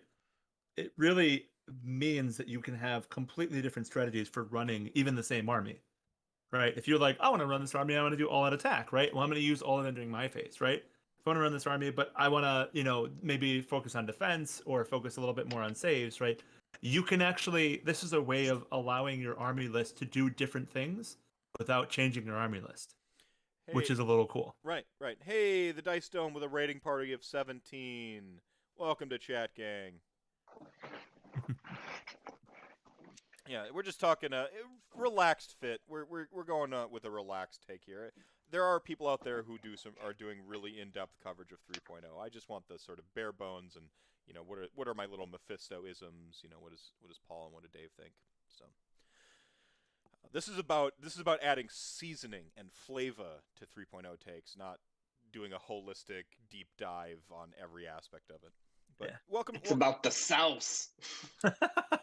Drop the sauce. That's right. I like that. That's becoming a meme. It started to people are coming up with the increasingly weirder spellings of sauce, all because I went off on a tirade about hot wings or whatever. All right. So yeah, movement. Coherency. So here we come back to how you explode, right? The coherency. What is this? Remaining stationary. Yeah, unit coherency is nice that they codified that right there. Right? They said, hey, anytime you move, you got to stay coherent, right? So pylons, you have to stay coherent, right? All these little things that I feel like a lot of people that I talk to try to rules their way around, and I'm like, no, there you have to stay coherent. Yeah, but well, go ahead. And the remaining stationary is important too, because if you have an effect that says that if you move, you take damage, right? You can't move the champion from one side of the unit to the other and be like, oh, but the unit didn't move, right? No, if any model in the unit moves, period, right? The unit counts as having moved. There you go. Right, and then that delineates it that really nicely as well. Yeah. All right. Terrain. Hey, we have terrain. Flying. Good change to flying, right? We have what was it? I think there was something about diagonal movement now, right? Yep. Yeah. You don't have ignored movement. You have diagonal movement. So you don't ignore the vertical. Now it becomes important because you have to actually, you get to use the short end or the long end of the triangle instead of the two short ends. Yeah. What is that? The right? hypotenuse, right? Yep. Yeah. Sure. C squared. I don't know. A plus squared plus B squared equals C squared. That's all I know. Yes. See, I was gonna make a crack earlier. I see this is the wrong crowd. I was gonna make a crack earlier about like how we now have PEMDAS, like the our order of operations for like Yeah. reactions and how like. Please excuse my dear Aunt Sally. Yeah, and I'm like, we now have PEMDAS. Like they gave us PEMDAS. Like that's our order of operations for like abilities and triggers and stuff. Like we have someone should come up with like a handy acronym for like how that works. You know, give us our PEMDAS, like so, you know, when triggers and all that stuff. No, okay. And if it's checking, the acronym has to be SOUSE. Souse, yeah. Putting that out there. Unleash the power of the hypotenuse on your enemies. The one interesting thing they start doing about this is they start talking about when you're moving up terrain, like your base stays perpendicular to the mat, etc. So I know a couple of people that I watched said that they were going to throw in like FAQs or like, what happens if you can't go all the way up? Like, can you not do it? Like, what happens if you teleport up? Do you fall? Like, et cetera, et cetera, et cetera. But yeah, so there's got to be some there's got to be some perhaps cleaned up here, but you know, drop down As always. Yeah, it'll be fine. It'll be fine. I mean, we haven't hit release yet, so we haven't hit the actual intended. This isn't even out rules. Yet. It's funny. That's the amusing thing about all these rules discussion is we haven't actually hit the point where all of the rules that are intended to be released for release have been released because we haven't hit release. But we found 1,700 problems that may have already been addressed. Yes, that is correct. Yeah, maybe. That's why I like to talk about what's here as opposed to what might have been or what could, you know, a little bit more focused on that. Besides, it stays more evergreen. You know, if I start complaining about all this stuff and then like someone comes back and watches this episode in 3 or 4 months when they have addressed a bunch of that, like, don't we look foolish, right? Shooting phase. Yay. So Lookout Surge, just they added the stipulation on wounds, right? But they also got rid of the monster keyword, like, so now it's not keyword based; it's just wounds. Good, cleaner. It's cleaner that way. I mean, it sucks for you if you're 10 wounds now, right? Like, it's strictly better to be 9 wounds for the most part, but yeah, get out of here, you. What's that big Skaven thing they push around? They push around so many big Skaven things. There's like the. I mean, there's the Screaming Bell. There's the Plague Furnace. The Screaming Bell. Screaming Bell used to get Lookout Sir. Get out of here, Screaming Bell. Yeah. Charge phase, the coolest phase. Same thing, right? In your charge phase, you can pick a friendly unit that is within 12 of an enemy and attempt to charge. And then so on and so forth. But they give us some order of operations type stuff, and then forward to victory and or unleash hell, which are awesome. Unleash hell is awesome. That's the one where you're going to be using the flinger if you use Spider Fang. Right. It just adds some really interesting tactics, and it adds some uses to models that don't necessarily get used that often. So I'm always going to be a fan of that. Right. So what's interesting, by the way, with Unleash Hell is you don't have to be the unit that got charged to use Unleash Hell. So you can actually like classically like set up where you classically like, you know, super classic battle style. You have like your spearmen or your sword and board guys in front and your gun lines behind. The chaff or the spear dudes can get charged, and as long as you've deployed your gun lines to where that person's gonna be within that 9 inches, your gun lines can tee off and just pap. It actually, I know that like the because we all have like this just sort of like PTSD or this sort of like just lingering fear over like the shooting meta. For a year, most of us didn't play Warhammer, mind you. People are like, oh man, shooting got another buff. But I actually really like this as like almost like it just feels classic to me, you know. And in a sense, if everybody has it, nobody has it. Imagine time that like I just like to think of the time somebody charges one of my units in Nagash, just like whip like shoots him with the stick guy, like So well, and it actually. It decreases the effectiveness of models on 1 wound, right? Like if you've got monsters or if you've got non-reducible attack profiles where they only have 1 or 2 wounds left, but they do impact hits, right? You can use this command ability after an enemy unit finishes a charge move. The unit that receives the command must be within 9 inches, right? So maybe you're like, okay, well, I do get to do those impact hits, but then I'm going to be taking something to the face immediately, so I might not be able to get any of my attacks in, right? As opposed to, especially, like if you've got a griffin or something like that where it always attacks first, it adds another level of strategy where you've got to be like, okay, well, I need to actually be careful where I charge this in because it might get attacked before I can attack. Right. And that's nice. So my solution to it, by the way, is to just have everything you have be charging at all times. ABC. Charge everything. ABC. The Duncan Rhodes strategy. Yeah, charge everything. Charge everything at all times. And this just might be the make them make the decision shooter. on which of my 6 units you have to shoot or deal with. Here you go. This just might be the flesh eater court in me, right? I kept looking at this as an interesting way to look at ranged attacks that don't require hits, right? Yep. Like bravery based. And I'm like, oh, cool, you ran in. Oh, well, my zombie dragon might just throw at you, or my terrorgeist might just throw at you, right? Like, yeah, you get to scream at them, like you just yell at them as they attack you or they charge in at you. Yeah, I mean, people are thinking that as classically gun lines, but I think you highlight a really good point. Like, it's not just for your elves get to cheat because they don't care about the -1 penalties. They're just crit fishing for mortal wounds, whatever. Fine, cool, whatever. That army has other problems. Namely, it's already been light on wounds, and it's just so stretched thin for how many wounds it can put on the table right now in it. Anyway, there's some other stuff. It's just there's just this web of thought and play and nuance that's been breathed into the game because you have essentially instant effect spells now. And everybody's got them except for Ossiarch Bone Reapers, conceivably. Who knows? They might fix it. They're not gonna. They're just.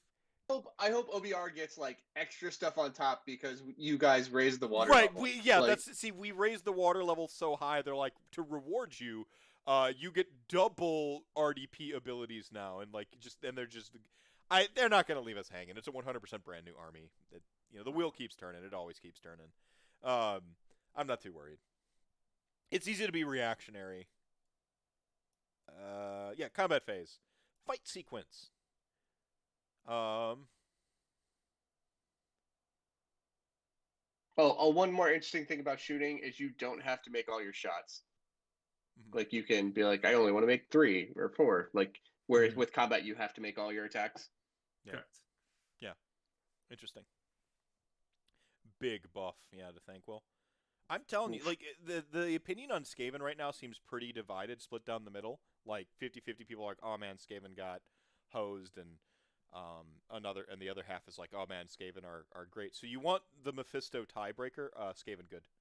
There you go. That's the tiebreaker. If you guys want to weigh in, you certainly can. But I think Skaven are actually in a good place. So I understand why people are complaining, right? Because Skaven normally a lot of their abilities, we're triggering on 30 wounds or 30 models, and they can only max out at 30 models, right? But they're going to fix that, right? I think theoretically all the Skaven guns are so much better now. That's just super cool. If I come in and charge in, and you're oh, by the way, this warp fire thrower is just going to nuke that unit. Have fun. No, I mean, Storm Fiends. Well, because the game got more elite in general, 6 Storm Fiends is just they're even scarier. They pretty much could delete just about anything before anyway with proper buffs. And now 6 of them are basically guaranteed to nuke your MSU unit. The problem they have now is having enough targets to shoot to earn their value back. Cuz you can only kill a derpy 110 or 120 block of things a turn, or split fire, but then you have to guess right. So 9 Storm Fiends average dice takes out a Mega Gargant, just full to dead. If Nagash is specifically an Ossiarch Bone Reapers, he has a 50-50 chance of living or being on 4 wounds from 9. He's the only thing, because he can get his 5 up after save. But yeah, they delete a Mega Gargant a turn. So think about the way that simplified, by the way. We're doing like Math Hammer and Theory Hammer now, but effectively, what's happening in a Gargant versus like Skaven game is you deploy and you're both trying to get the one up on each other, and if the fiends are protected and able to drop the way they want to, they're going to pop a Gargant a turn, just pew, pew, pew. It just. And then you're just going to play a race against the clock. Like, can I score enough points before I'm tabled? Yeah, the only thing that saves that Gargant is if you take that Destiny enhancement. You're like, I got a 5-up ward on this guy. He's gonna live on 4 wounds. Get out of here. Yeah. Yeah, it's they can go to 9. You can double reinforce Storm Fiends. Are they battle line? In Scryer. Oh, all right. Yeah. There you go. Nice. Fight sequence. Yeah, you fight. You pass. If you pass, you do nothing. And the option to fight or pass goes back to your opponent.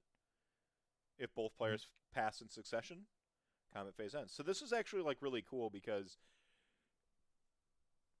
there was it didn't say I couldn't do that arguments that used to happen with like fight sequences before where like you would, and it's just nice to have this codified.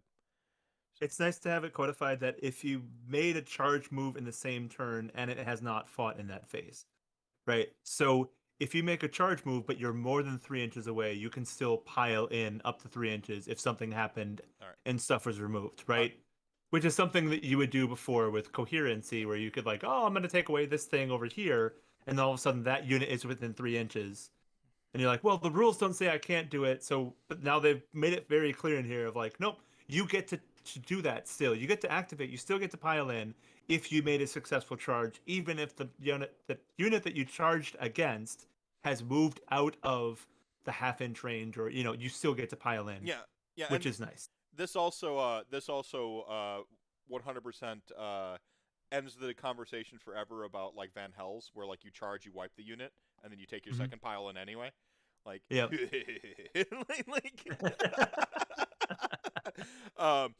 So Vanilla Sauce has requested that I do an ASMR reading of Pile-In because I'm gonna go get a drink. So I'm gonna use the bathroom. I'll be right back. so hey, chat gang, just you and me now. 12.2 Pile-In. You can move a model, making a Pile-In move up to 3 inches. When you make a Pile-In move with a model, it must finish the move no further from the nearest enemy unit than it was at the start of the move. Is that good? Good? So really the important thing here is the no further and unit. Oh, put it in my veins. The one change I wanted for this edition was cleaned up Pile-In. We talked about like rules bloat and the game taking longer in various other ways. I said like the game can afford to get longer and take longer in other areas if they clean up the thing that takes the longest, which is moving and piling in. Specifically piling in. In an ideal world, I lean back with like a snifter of brandy and a pool cue thing that the old-timey generals use on their little maps. And I just kind of like go like that, like it's like a shuffleboard, and like, and I just push like a fatty block of skeletons forward. Yeah, I was. If you didn't say it, I was going to. I was like, you're one step closer to your just pull cue push models. Yes. Yeah. No, capital move. Like just snifter. Like can't wait. This is fantastic. This was like top of my wish list for new rules. Was a cleaned up Pile-In.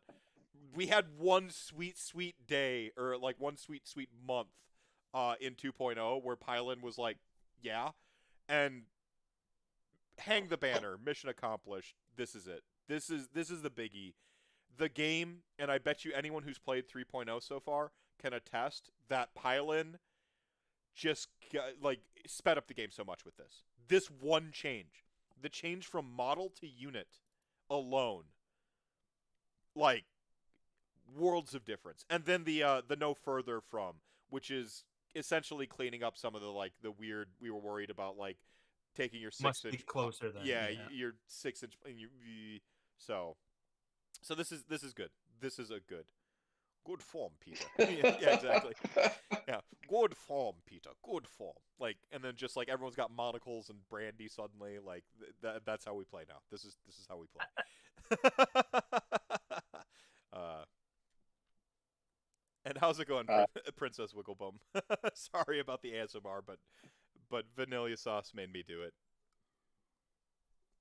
And then 12.4 is what we were talking about before, where they give us like our stack for combat. Yeah. So now you got your combat stack. So start of combat phase abilities are used. So all of the abilities get triggered essentially, right? Super important. Units with strike first effects attack. Units without strike first attack. Units with strike last attack. And the combat phase abilities are used. Clean, perfection. You know, like excellent. My favorite part there is now if we both have strike first, it goes back to I go, you go, right? It's not like all of my stuff goes and then maybe you can go. Yeah, no, this is good. This is remember when they gave us a snarky flowchart that didn't really solve anything? Yeah. Way better than a snarky flowchart. Like, 3.0 seal of approval. Quote, way better than a snarky flowchart. there you go. Yeah, that's like if I'm like on the cover of the book with like a thumbs up and then like the quotation mark. 3.0, way better than a snarky flowchart. There you go. I could do better. I feel like I want to. No, I'll do the ASMR read through of these rules like in totality later when I have like 5 hours to just read a book. And then eat some pickles. Oh yeah, and you gotta get like and blow in people's ears and shit like that. Where the like, oh man, I heard ASMR streams like help. I'm an insomniac. Everyone knows this. Is this rabbit hole 3 or 4 tonight? Don't know. Yeah, it doesn't matter. Yeah, it doesn't matter. They said like try ASMR streams that might help you with your insomnia. They gave me fucking anxiety. Like I was just like just couldn't handle it. Although there is a book reader stream that I really like. Like she reads Dr. Seuss books and she's really cool. But one of the most interesting things I ever had for that is my buddy came back with PTSD, right? And so like one of the things that they recommended, or one of the things that really helped him was falling asleep listening to someone read, right?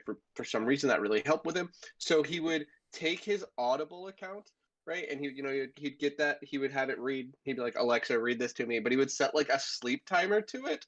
So he would just read read this to me for like 30 minutes, and then he would just fall asleep, and then it would just shut off. I was like, wow, it's like super interesting. Well, yeah, because it's kind of like when you leave the TV on, like you fall into a sleep, but sometimes you don't get that like that deep sleep, and like you still hear noises in the room, so you're kind of like you're still in your state of vigilance, right? Or right. Or you could end up in your state of vigilance, which is hypervigilance is part of the package for insomniacs and people with PTSD. So yeah, no, that makes total sense. Technology. Remember when I was being a curmudgeon about like physical books earlier and how they're way better? This is an example of when technology helps us. Yeah. Hey, Zennials, the sleep timers are a thing that are in your TV and on your projector, and this is why. All right? That's what we're talking about right now. I'm sorry you don't have any understanding of what's going on, but this is a real thing. Ah, it hurts. It hurts so good. Serdar Whitting, Mr. Mephisto, nothing will top the snarky diagram for hanging Alariel off the edge for meeting. Oh man, that one was good too. They're like, here, endanger your $200 model that is worth more than that because you painted it. Like this effectively priceless to you because of how much time you put into this model. Amazing. Oh, this took a turn. I leave to load the car, and now we're at ASMR Pickles. Welcome to RantCast. First time?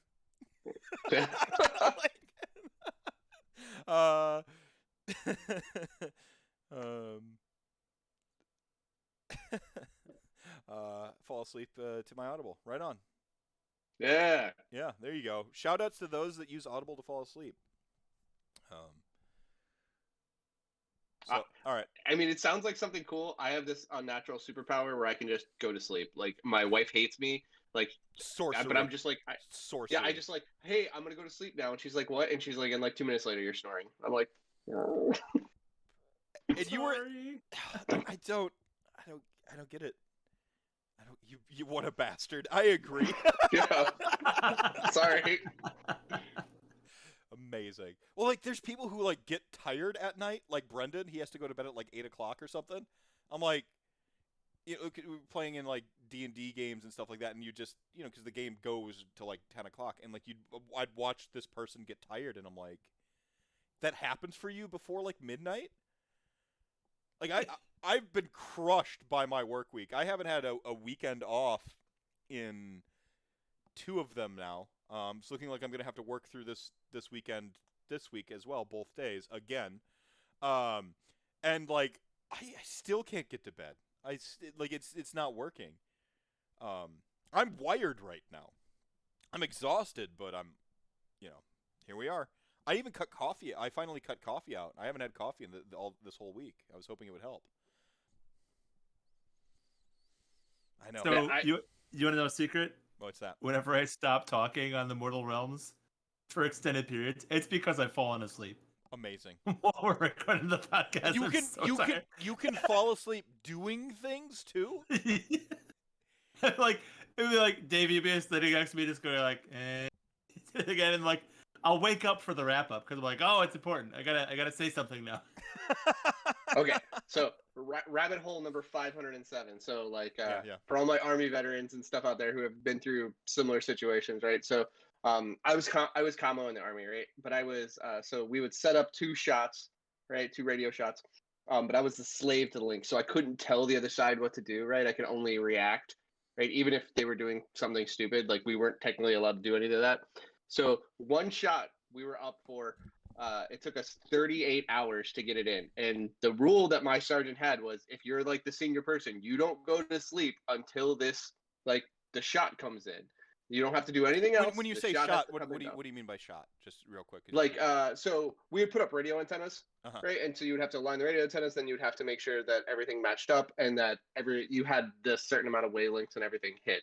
Right. Okay. Like, so just so like the shot is an audio blast, basically, like that. Yeah, basically. Like I was basically a telephone service. Like we would set up things, and I had a switchboard in the other van. Like so we would, but we had to put up radio antennas. I keep raising my hands up now that I don't know if anybody can see, but you had to put up radio antennas. They had to be focused on the same thing. You had to have the same dishes, etc. But this one time, it took forever, and it ended up being like they had a bad radio.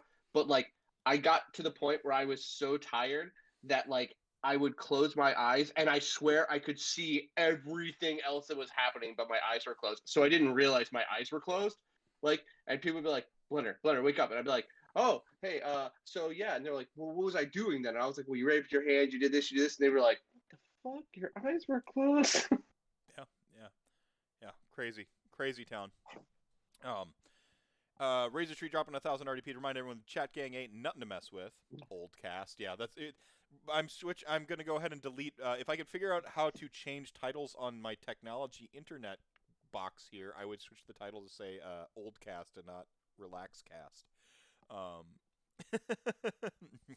Not a word of a lie. I would actually take naps as a kid. I also slept for almost an entire car ride from Illinois to Texas as a kid. I love being able to fast forward time. I have that power, but only when I'm really drunk. Like I just like I'll be at one bar and then it'll suddenly be an hour and I'm at another bar. Time travel. Boom. Like, thank you for the pity laugh. Thank you. You in a telephone booth when this happens. Sometimes. Maybe you have a TARDIS all of your own. Yeah, and you just can't remember it unless you're drunk. That's what it is. I think that, you know what, you've just solved my. So like the couch thing, I'll be talking about the Rainbow Bridge and my TARDIS, and we have figured it out tonight. There you go. It's alcohol imbued memories, right? You can only access them when you've had alcohol. Yeah. My mental health problems solved tonight on RelaxCast. All right, so 13 we've got attacking. Talk about attacks, weapons, armed, missile weapons, melee weapons, right? pretty straightforward. Pick a target. What's a target? Shooting attacks. This is where you get the range, visibility, how many shots you can fire, minimum range, etc., etc. Anything in here we need to highlight?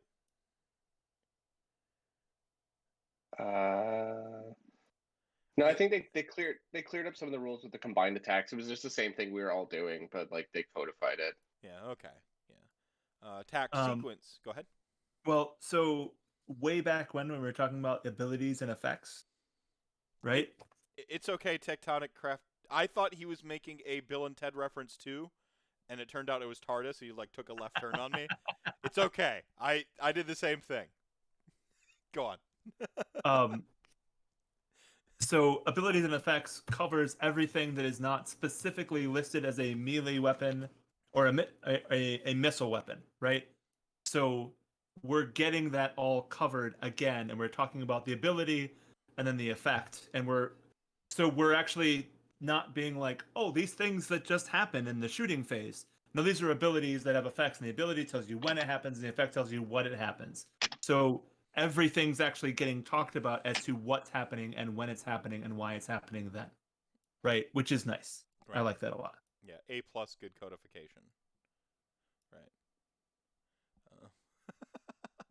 Right. My goatee's turning white in places. So like my hair is like a super dark like chestnut brown. Nothing pristine, but my beard, which always runs a little red, is starting to get like white flecks in it. So it's white beard. Thank you. Not green. Yeah, I got a little white here. And my hair is still fine. It's just my widow's peak is getting deeper and deeper. So are you full Vegeta or like half Vegeta right now? Like we're at so I think it was a half Vegeta about, yeah. You got to talk to Snoop Dogg when you get to the full Vegeta. I hear he has like some pills or something like that.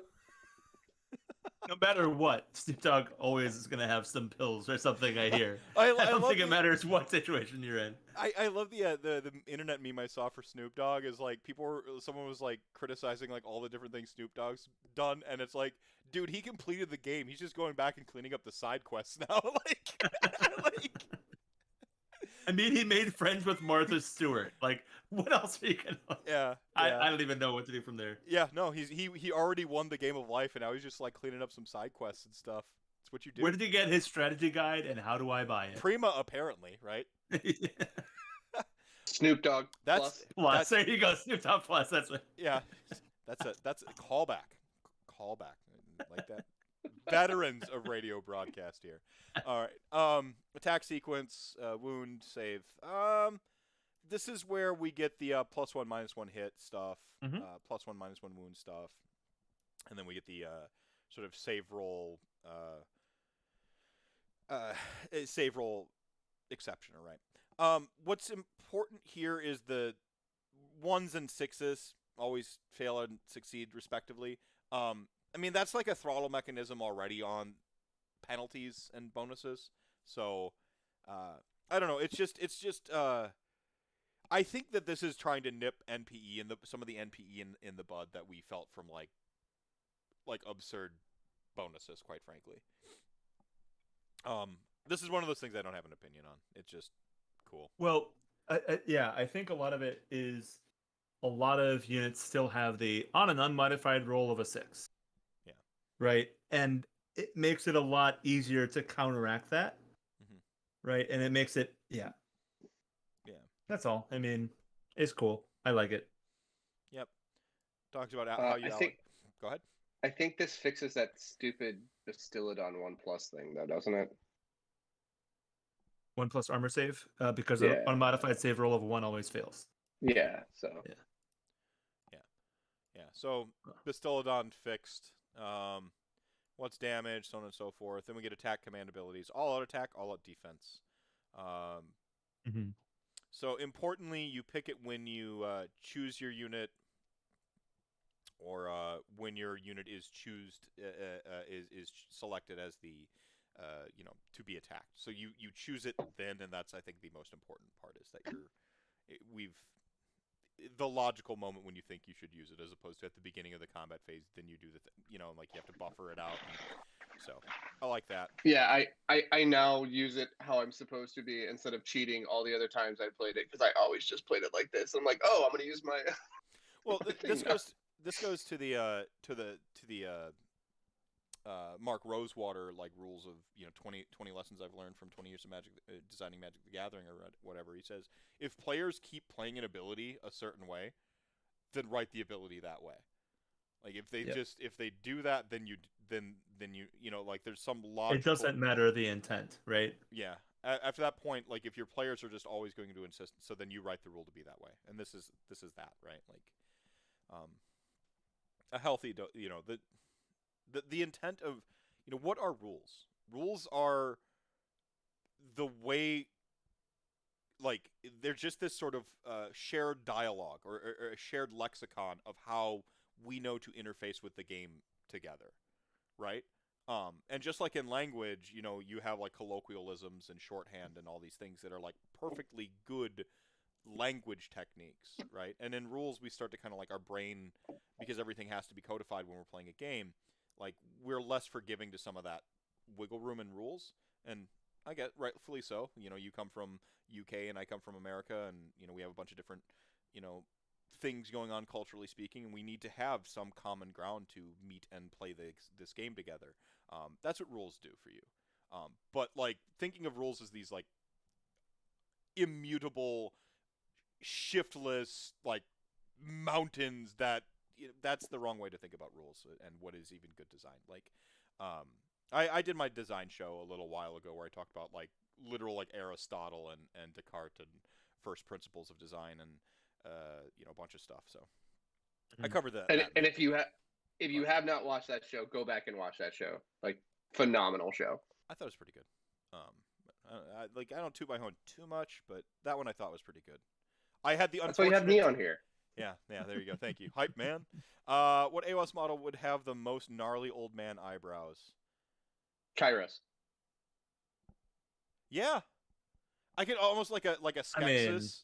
Like a Skeksis and Dark Crystal, like, and just like Go ahead. What's your Kragnos literally has horns made out of his eyebrows. I mean, as far as I can tell. That's fair. You both win.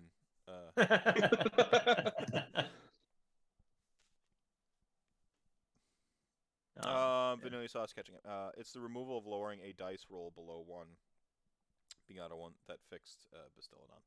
All right, wounds, allocating wounds, slain models. Here we go. We've got our slain language again. Returning slain models. Mm-hmm.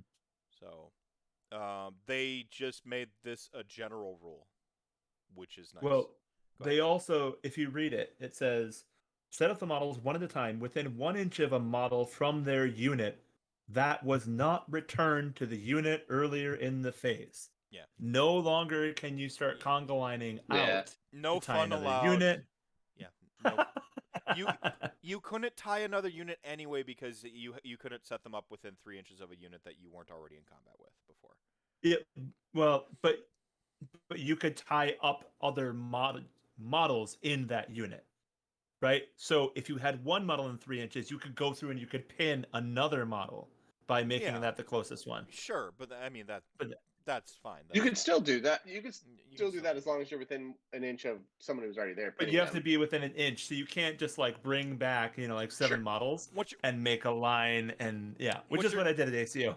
What you're going to be doing is reinforcing your ranks effectively. Is how you're going to balloon out a little bit and reinforce your ranks. It's going to kind of grow almost like organically now instead of like turn into these weird lines. By the way, this is a bad change. I hate it. Make conga lines great again.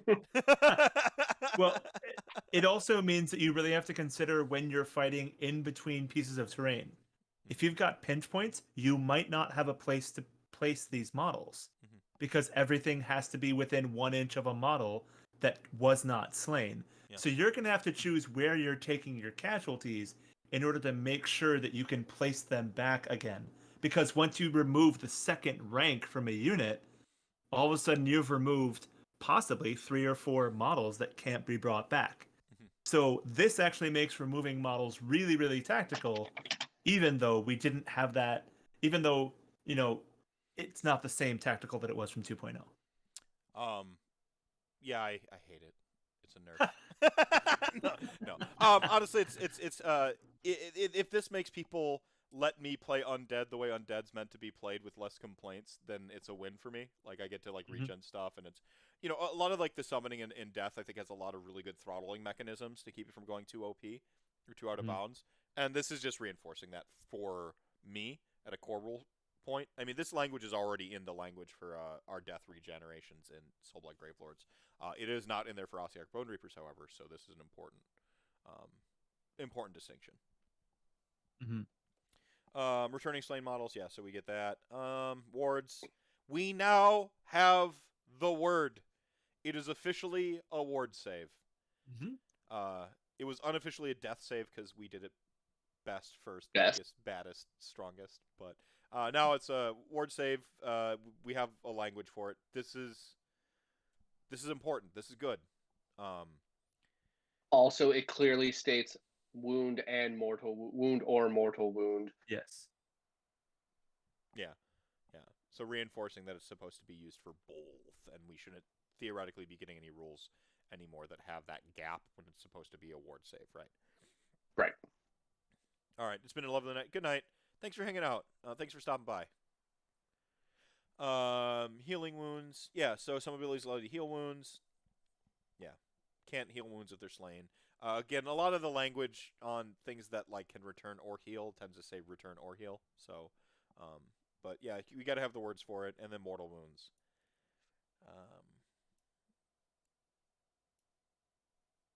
Yeah, just bypass. Yeah. Yep. Battle shock phase. Someone want to field this one? I mean, it's a battle shock phase. This is where we see that flee and stuff again, as opposed to slain, right? Right. Also, the huge one that everyone talked about, right? Inspiring presence, right? We can only use once. Yay! Importantly, you use it. I mean, you use it at the start of the battle shock phase, right? That's where that's used. I know there's some other battle shock immune abilities are used in the hero phase, from unit champion or from some unit command ability type stuff. Like there's some bubbles that Nagash's, for instance, you use that. You use his reroll ones to hit, reroll ones to save, and battle shock immune. You use his in the hero phase, not in the battle shock phase. So they're just important to keep in mind some order of operations, some PEMDAS, if you will. Yeah. Split units, talking about what to do with coherency again. So you can't battle shock yourself out of coherency, or you gotta, or C 1.3.3, you're gonna pop more models, right? Yep. Yeah. And just clarifying as well, the slain model is returned to its unit in the same turn that it is slain. It still counts as having been slain in that battle round for the purposes of battle shock tests. Interesting. Right? Just stating it very clearly that even if you bring it back, it still counts as having been killed. Right? Skeletons. So, yep.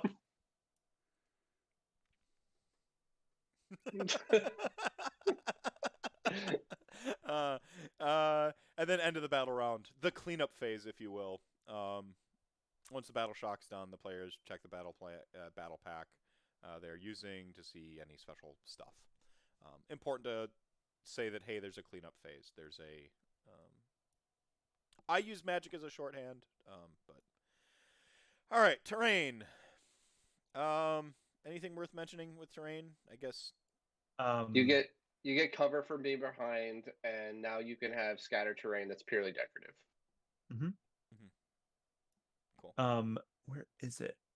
Large and very large terrain, 17.1.3.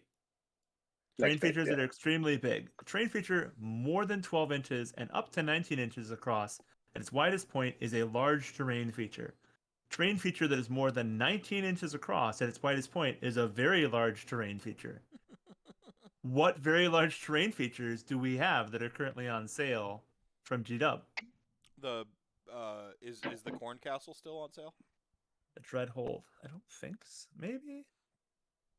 But it's interesting because those are no longer individual pieces. right? Like not each specific piece of terrain, then you're going to count the whole thing together, right? Oh, And yeah, that's kind of interesting. I know. David Griffin, the TO for NashCon, has just this majestic, massive terrain piece that he'd crafted together. Mm-hmm. But Yeah, that I'm might be not. more than 19 inches. Well, but it allows for, say for narrative events or for match play events, it allows for some massive pieces of terrain. And oh no, the rules still say you can build those, and here's how we allow you to do that, right? And that's just cool. Anything that makes epic things possible sounds amazing. And you could just combine things together and be like, this is one very large piece of terrain, and this is in the middle or whatever of the table, right? There are now rules for that. And you don't have to make up rules for how that thing works anymore, Mm-hmm. which is cool. And I Yeah. like that. No, Yeah, it's cool. the Dreadhold is completely gone off of the website. Aw, rip. Press So F. yeah. Well, and so the question then is, so why are they putting that in there? Where those rules become necessary? Are you teasing me? Are we expecting a bunch of 19-inch terrain to be released from GW? Are they finally releasing my Mecca, like my necropolis? The I don't terrain that they know. said didn't exist? I legitimately don't know, but I'm wondering if that's going to be something introduced. Okay, so like here's the thing. Even if it didn't exist and they just like Yep. piecemeal put it together, the interest in it has to have had them like, okay, we got to get this thing together and sell it, right? Like that's Yeah. my little tinfoil hat conspiracy mind, like where I'm like, come on. Yeah. Like I would throw money at my screen, like giggling as Games Workshop giggles and playfully asks me to stop if Mhm. they've released that terrain set. Yeah, I mean, if they did that whole, I did just feel you like heard the story about how that got designed, right? they needed a photo. Well, not everyone has, so go ahead.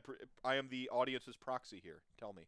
My understanding is that basically one of the designers saw the models and was like, "This needs some terrain," so he went off in his lunch hour and he made the wall. He's just like, "I'm just gonna design this," and then they just like resin printed it, and they're like, "Okay, well we got one. We might as well use it for pictures because it's super cool." And then when everybody went like, "What are you gonna release this?" They're like, "No, this didn't even come from the right studio, and this is not the right guy. This is just a cool thing we made." So yeah, But that's it. it's in the it's in the concept art video, like the video where it's like it's like Mhm. when Catacross first starts talking in the beginning, and they show like I think they show what's his name, Vok Mordian. They show Vok Mordian. They show the wall, like it's in the video, like But if you made that, right? If you had that sitting in the studio, how could you not include that in the videos for how awesome it looks? I mean, yeah, you're right, you're right. But like now you've got us all hyped. It's not even just yeah. like the OBR players who are like in on the aesthetic. I think the community in general is like, yeah, we want that. Like, Just make it print to order. Like, it'll print money, that's for sure. yeah. Um, they're releasing a second floor with ladders and tunnels to simulate a cave fight and sell a second battle mat. Oh, like you just like they sell you a battle mat with holes cut out so you can like play on like the Star Trek like chess. Oh. The other kind of interesting thing Hey, is how's that it going, Joel? Go ahead. sorry, Go ahead. No. all woods, all forests and woods are now called wildwoods, Yeah. right? Interesting change. And everything inside of the circle is mildland terrain feature formed into a circle with an area of open ground inside the circle. Area of open ground inside the circle is considered to be part of the wildwood terrain feature. Visibility between two models is blocked if a straight line, blah blah blah, etc. Right? But that means that even if you make homemade woods, they count as wildwoods, right? Forest and woods in games of Warhammer Age of Sigmar are called wildwoods. Oh, Sylvaneth are back, baby. By the way, like Mhm. in 3.0, Yeah. the change to not blocking their line of sight was practically the only change they needed. Mhm. But also some of the like the general changes, the points, they are favorable for that army. Like I'm looking at, to my mind, I don't know that there's, again, we're resetting our brains for 3.0, right? Like we're resetting. Mhm. I don't know that there's an army out the gates that truly struggles. Like not that there aren't winners and losers, But I'm like, what's the one that really sticks out? Fire Slayers, perhaps? Because the reinforcement units and coherency, like, maybe they got spanked a little bit. But as far as I know, only one person in the actual universe was really, truly playing them. Hi, Kenny. Like, so, I mean, Khorne got like a smattering of hits and buffs too, though. So like Khorne feels like it's in a weird place, but a lot of the things that suck for everybody, and so I don't know. Maybe Khorne got hit a little bit, but those are the only two that come to mind immediately. I mean, we don't know. Like I said, we don't even have the rules know. yet. Yeah, we for don't day know. one, Yeah, so we'll see. Yeah, fair enough. Fair enough. Yeah, I feel like any of the ones that relied heavily on battalions definitely feel the oomph. Right? Yeah, they're wondering where they. Yeah, I can see that. Joining a garrison, leaving a garrison. We have piles and piles of rules text on that stuff still. All of a sudden, we've got garrison buildings again. Yep. Yeah. Yay. It's a thing. Hooray. Yeah. Demolish. Sometime a rule will allow you to demolish a terrain piece.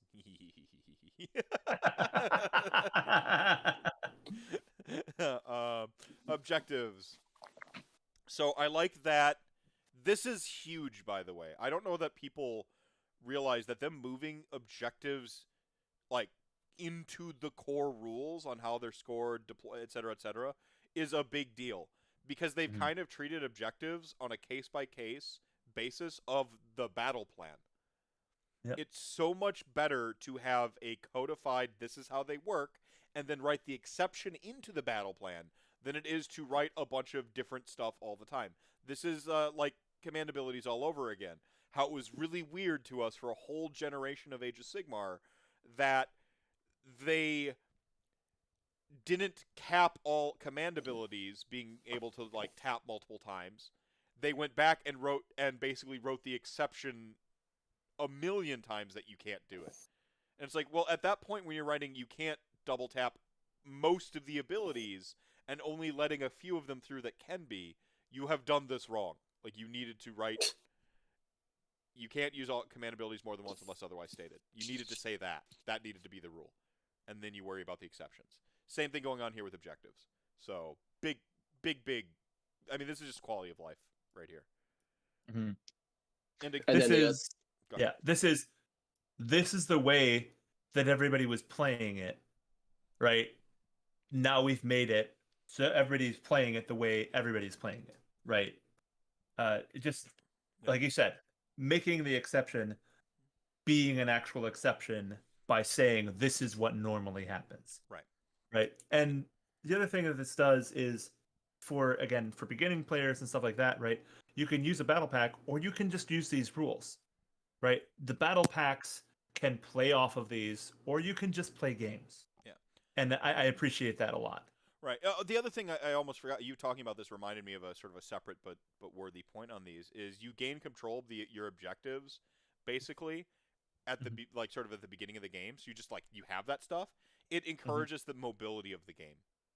So like you get to boom, you've got it, you deployed, you have your objectives, now fight. Like, it's making the game more interactive. It's kind of forcing the hand. It's making you play the game of Age of Sigmar sooner, as opposed to unintentionally encouraging you to sit back a turn, and delaying the game happening for one extra turn.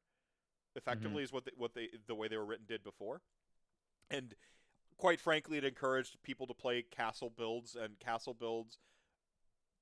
unless teaching new players to favor playing castles is doing a disservice to new players.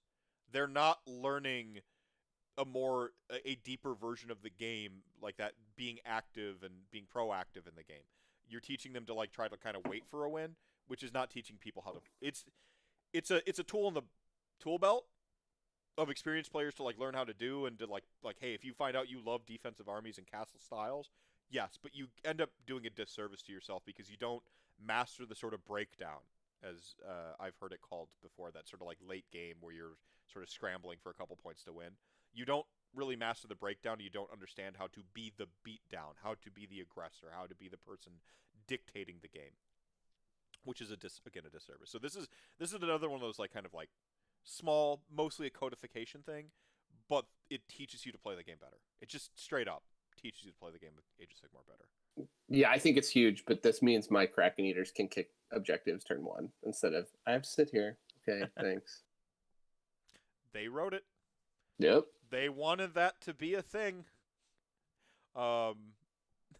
It's okay. I'm every time a pack of Storm Friends shoots off a Mega Gargant, I just giggle. I know That's internally when it happens across the globe. I just know, and then I'm like, like whatever I'm doing, I just start like giggling. At ACO, Lady Olinder took down a Mega Gargant. It was my proudest moment of the tournament. Nice. I mean, it was like the last wound, but hey. Still? Yeah. Lift the veil, D6 mortal wounds once a game. Yep. You are technically correct. The best kind of correct. Terrain control. So this is defensible terrain, and sometimes battle plans say this, so we got to talk about it. Wizards cast spells. Miscasts are Yep. Yay. but they're not. They're the boring kind of miscast. It's not the fun miscasting. This is. I just don't like the fact that you can't attempt to cast any more spells, right? Like, you want more rules bloat? Is that what you're saying right now? I want the fun miscast. This is the boring miscast. Yeah. If it's you want another chart. Yeah, if it's just numbers, get the fuck out. Like if you're going to say no fun allowed, it literally says here, right here, where does it say? Oh, no fun allowed after you miscast. It says that's the words verbatim. I have them highlighted. 19.1.2.1. Yeah, it says no fun allowed if you miscast. You all see it right here, right? Gross. And then this also punishes like casters like Nagash, who just Good. like Good. No. Drop his points if you're gonna punish him like in 16 different ways for like. I don't know. I feel like if you're a god, you should be immune to miscasts. I mean, Teclis is because he just assigns 4 spells that work. This is dumb. I hate it. I think it is nice to have some consequence for casting a gajillion spells. If you don't want me casting a gajillion spells, don't write a war scroll with he casts gajillion spells. That's fair. But he's a god.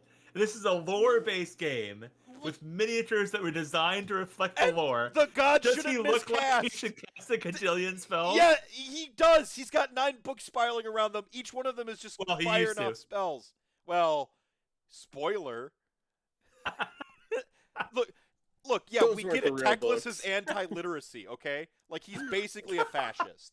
Every child left behind. There you go, Teclis. Yeah, Teclis, that loser. I hate this. This grinds my gears. It's just like the great Shelfomancer continues to collect dust. Like, this is boo this rule. Boo. Again, if you're gonna have a miscast table, have it be a table. Like on a if you roll Snake Eyes, this happens. On a 1, then it's the no fun allowed thing. And on a 6, like there's a fucking black sun. Like just fucking you accidentally like cast a fucking shyish like sun on the table. Like that would be metal. This is not metal.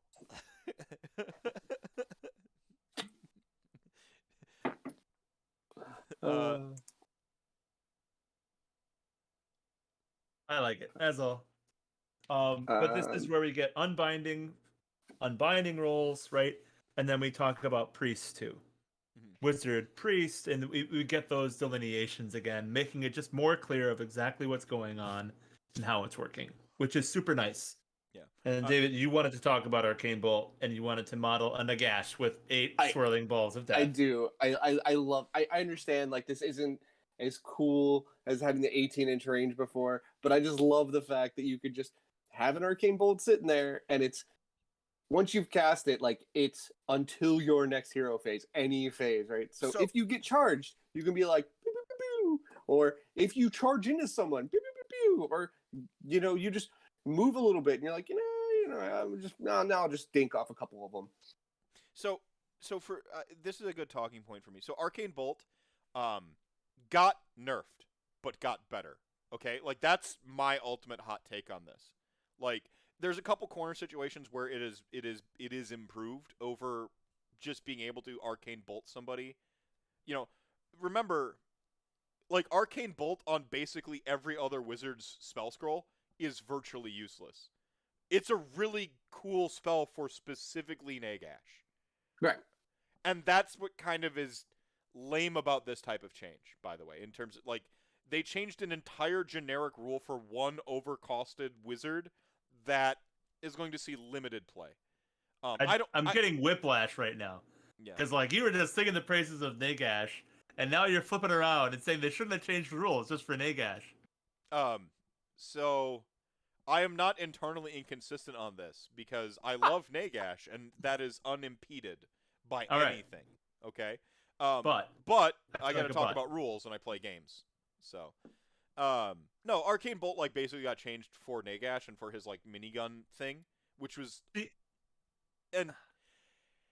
Again, it's really cool now. I actually like the, cast on a 5. At 12 inches, you kind of finish off that one thing, right? You pew, like, you finish it off with a mortal wound. And then, like, you get the guaranteed D3 if it's in combat with you. This is a cool spell, like, how it functions. Absolutely. Right? I really like it because you don't have to be in range in the hero phase only. Right. And that's awesome. Yeah. Because it allows a lot more flexibility, and it may be your only spell that allows you to do that. So your caster can cast a spell even if they're out of range and have something to do. That, to me, makes it cool for every wizard. Right. And not just for Nagash. So the people who talk about, like, how I do not want to charge Magic Missile Nagash as a cabbage, the thing is I shot your cabbage off at 18 inches already with it before. Like, there's a really... Like, I don't want to charge the guy. I mean, we were talking about the difference between proactive and reactive. I'm giving my opponent choices when I queue up a billion, stuff. Like, I'm giving them the choice. Whereas before, with an 18-inch Arcane Bolt chain gun, you had no choice. You deployed, or you got owned. And now it's like you're adding in extra decision points that my opponent is in control. And I don't like that as a, like, someone who likes to be, like, sort of like the beatdown and the controller of my own fate. Again, corner cases, it is better because of, like, I want to hold this objective, and you're outside of 18. You've probably got a teleport. You've got some shenanigans or some tricks, and so I'm on this objective. Like, come get it, right? Like, there are cases where it is better. That's why, again, it got nerfed, but it's better. And it's a hard thing to reconcile in people's minds because the gameplay is more interesting. It's why do I dislike miscast, but like this, it's more interesting.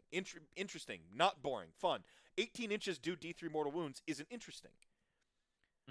Being able to tee off D3 mortal wounds in any phase, suddenly interesting, right? Like, yeah. But so I don't want to hammer on this. Go ahead. I think that the miscast rules were interesting because you need to actually prioritize your spells even more than before, right? Instead of prioritizing your spells to draw out the spell scroll or, the spell roll, I should say, right? You're gambling with magic. Like, but that to me is, like, exactly what you should be doing lore-wise. And I think it makes it more interesting because... I don't know. To me, that's a lot more interesting. I respect it. I respect your opinion, man. I do.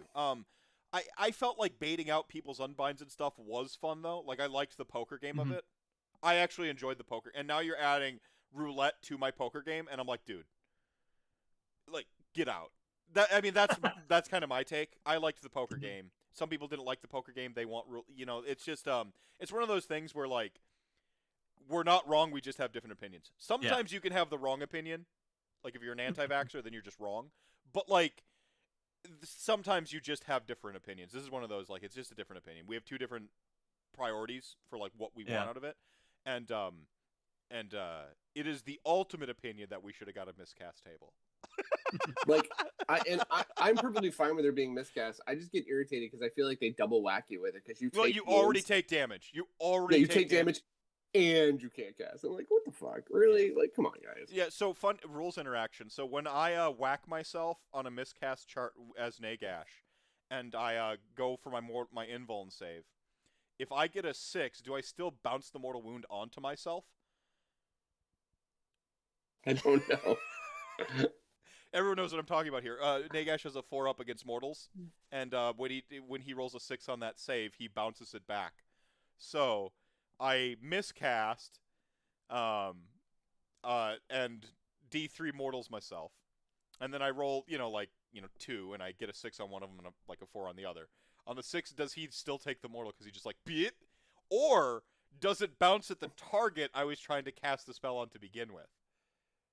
Huh? I like the sound effect. I just appreciate the sound effect. It bounces to the actual winds of magic. Yeah, the winds of magic take damage.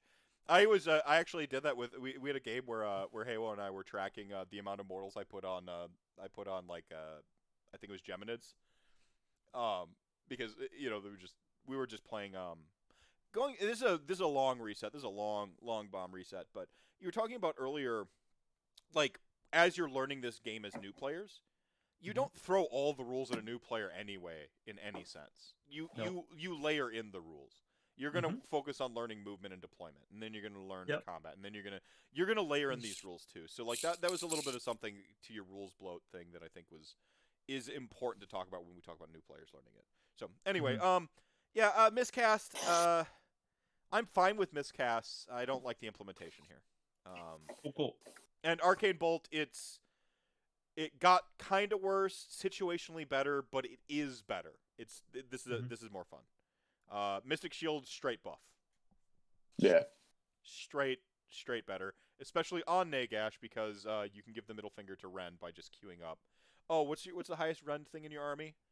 Cool. That's how many Mystic Shields I cast. And then, by the way, this is how many chain gun blasts I queue up.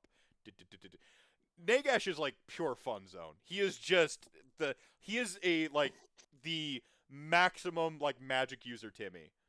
He is pure magic Timmy. It's just the most fun you could have with magic. Yeah, Teclis is over there doing stuff, but it's not fun. It's just I do this and I do 4 things. Woo! Gives a crap, buddy. I'm over here just I'm basically like Bono in Ethiopia in the South Park episode, just yeah. Walk. It's so much fun. Staliarch Lord's Nagash is if you own Nagash and you own Ossiarch Bone Reapers, I implore you to, once this edition, just learn to love the bomb. Stop worrying and learn to love it. Play Staliarch Lord's Nagash. You will thank me later. It's going to be the most fun you have as YOLO solo Nagash probably this edition. You're queuing up, probably about 6 of these, right? Because you're going to get your Mystic Shield on, and then you're just running and charging, and then retreat charging over somebody, just detonating the bomb. Oh, so much fun. So, sorry. All right. No, you need to take a 40k orc rocket and have Nagash riding it while waving his massive hat over his head. It'd be perfect. It'd be a great conversion. Bryce is supposed to be making actual Nagash, Neigh, gash, where he's like a centaur or something. And I hear centaurs are in right now, and I'm hoping he can get They're that so done. hot. I'll run the horses with Nagash right on. Gonna play 2 frogs and a dwarf YOLO list. Oh, Dreamer, thanks by the way for the tier 1 sub. 7 years of support. Thank you so much, my friend. Endless spells. Big change to endless spells is you cast it and you get to have the fun with it. I love that. The notion of wild endless spells and stuff like that. This is good. Great. Love it. We should theoretically see more. All the endless spells went up in costs across the table, or across the game. I hope we see more endless spells anyway. Games Workshop Ossiarch Bone Reapers is calling again, however. Basically everybody has bound endless spells, and we get penalized, so maybe take the -1 to cast out of there. I don't know. Removing endless spells, so on and so forth. predatory endless spells. This is basically when it's not controlled, it goes wild, so on and so forth. Priests. Okay, so I'm told priests got nerfed. Somebody contextualize this for me. They can only pray They can only pray their prayer once. Okay. So like you can't like blood boil all over the place. You can't bronze flesh all over the place. You can't throw the Rune Lord Ren buff all over the place. How does this interact with your War Scroll prayers? I'm sure it's still taking an errata, but I think they can do the other ones, but they can only do one of the ones each time. Okay. Is it only pray one max? I thought it was one max per prayer, Vanilla Sauce. I don't have any priests, so I'd have to like double check on this. Yeah, I don't play with these lame versions of spellcasters. Arcane casting all the way, divine casting unless it's specifically a paladin. That's what I say. Unless it's specifically a paladin. One quick thing I did want to touch on endless spells though is now everybody can move across them, right? That's a big one. Yeah, moving through, they're not blocking. This is just, again, quality of life. It's how it always should have been. Right, absolutely. Unless it is an endless spell specifically made. This is one of those changes that makes the thing that interacts with that more fun too, because now your thing that says it inhibits movement actually inhibits movement, because just a endless spell sitting there before got to do that for free. And when your whole thing was to be the endless spell that stopped people from moving, it was a feels bad, was it not? So okay, yeah, so Vanilla Slash just pointed out, very first thing it says, they can only chant one prayer they know. So priests only get one prayer. Boo. Okay, yeah. Yeah, I mean, they probably had to rein it in. I mean, people were looking at the DOK book at the end of 2nd edition going, you know, like, the sky was indeed falling, that they could just, like, queue up a billion prayers. I mean, they probably went too far the other direction now, though, right? I'm sorry, Corn. Find your local Daughter of Cain player and punch them. I don't know what to tell you. But here's the thing: is like Korn can write in the exceptions. Like Blood Boil can just say you can do this prayer. It can have the arcane bolt text. Yeah, I hope that actually ties into Corn's like allegiance, where they're like, you can pray as many times as you have prayers available. Yeah, and again, so like if this as a core rule, and you can write the exceptions into people's battle tomes and allegiance abilities. So Korn might not be dead on arrival. Like again, we don't know everything. So. Meph, didn't you play Nagash, who was also a priest? I mean, he was, like, canonically, like, a priest of death, but then he saw how wussy divine magic was, and he mastered arcane magic. Duh. Invented an entire school of arcane magic. That's how badass he was. That's how badass, yeah, this guy was right here. This Nagash, the clown one. I could certainly bludgeon a burglar with this. This thing is hefty. For those of you on pure audio, I just held up the old like clown Nagash from. Which is way bigger than you would think. He's huge, especially compared to the models at the time. Like dragons were about as tall as him. Yeah. Were priests able to dispel endless spells in the previous edition? No, that's a new one too. Yeah. I thought.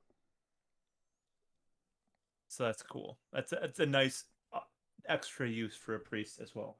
Yeah, and then other priests can try to ban his invocations. So first off, Dreamer, don't slander my boy.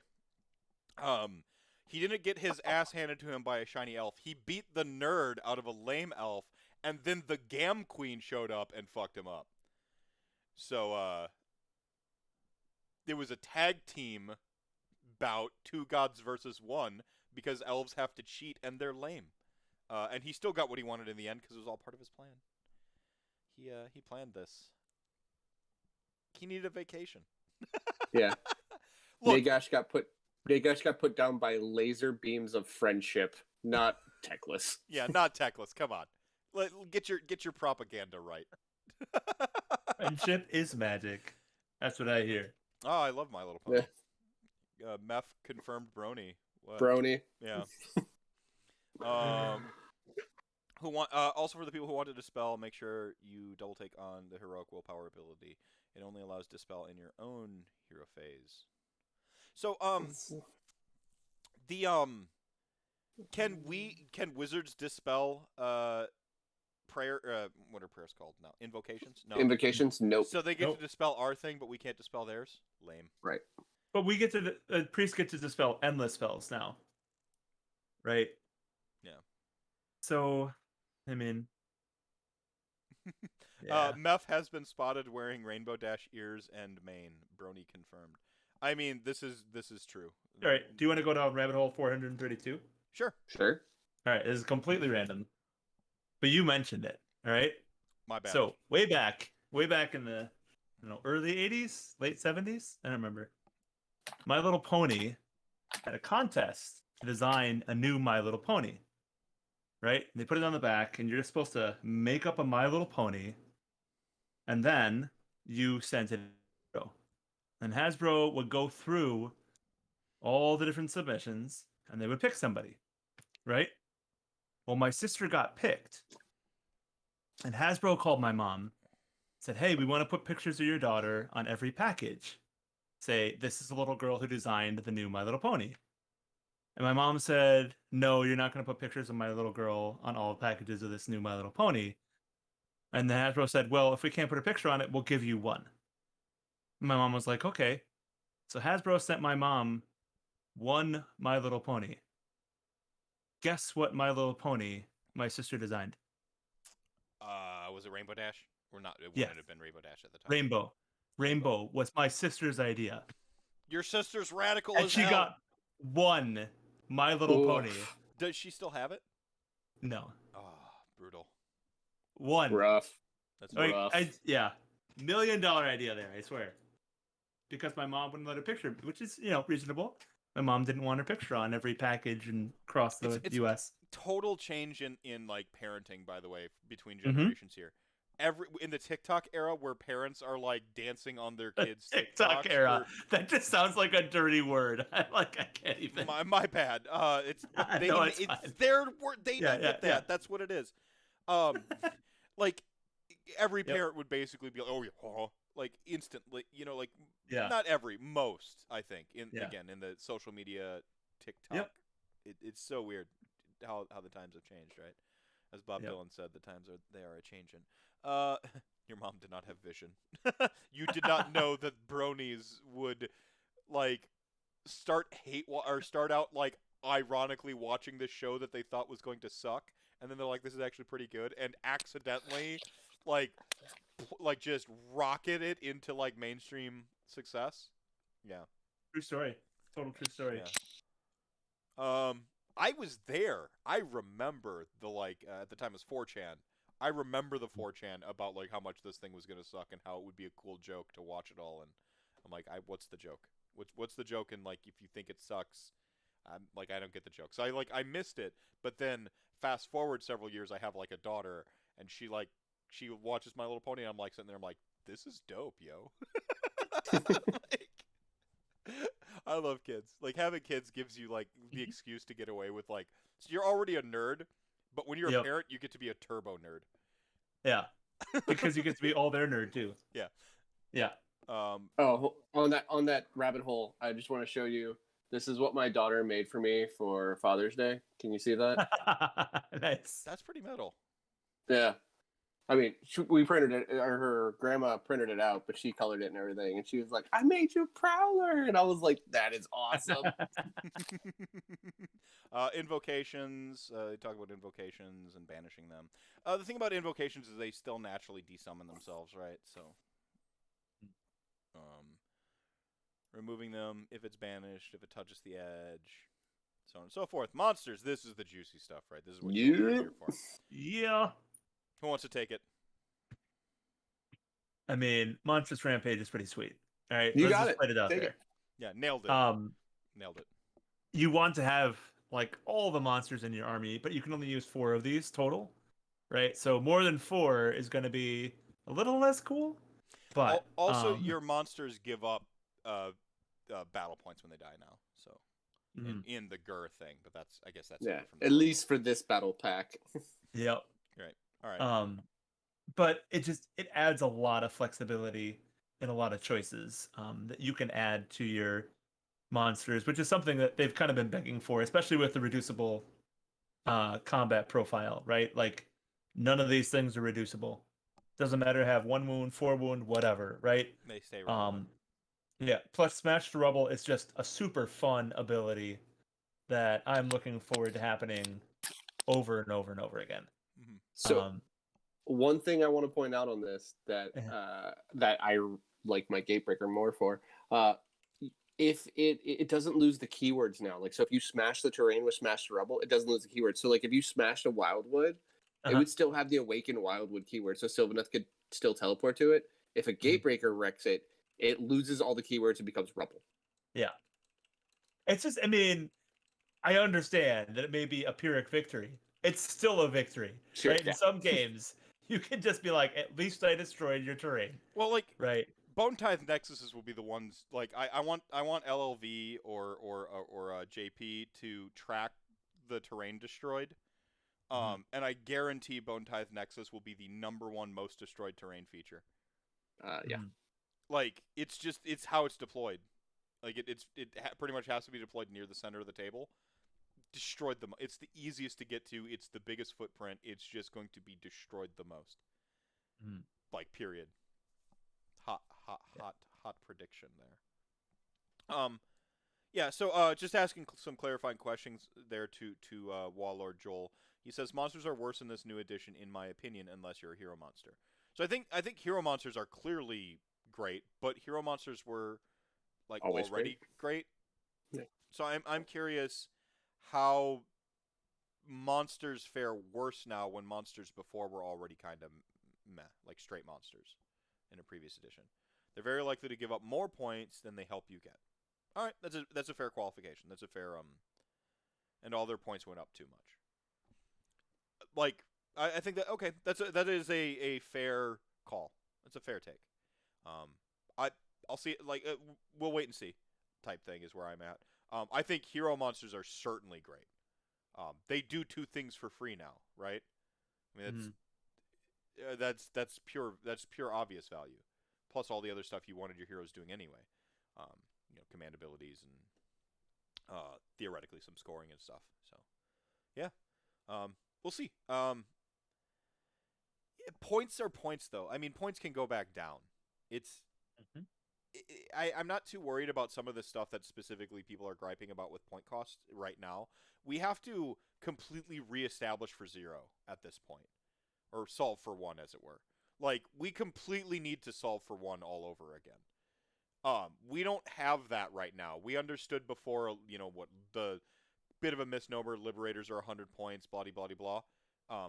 We don't have that figured out yet. We need to reestablish that, and then from there we can tinker with it. I liked Vince's take from like years ago, where he said like basically all of Age of Sigmar needs to go up 20 points, and then they need to or not 20 points, 20%, and then figure out balance from there, because then they have more wiggle room up and down, and you're not always racing to the bottom. And he had a very eloquent way of saying it, better than me.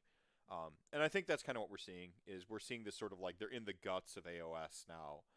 I think they've correctly identified a good trend. I know some people are going to lament, they're not running 200 models anymore.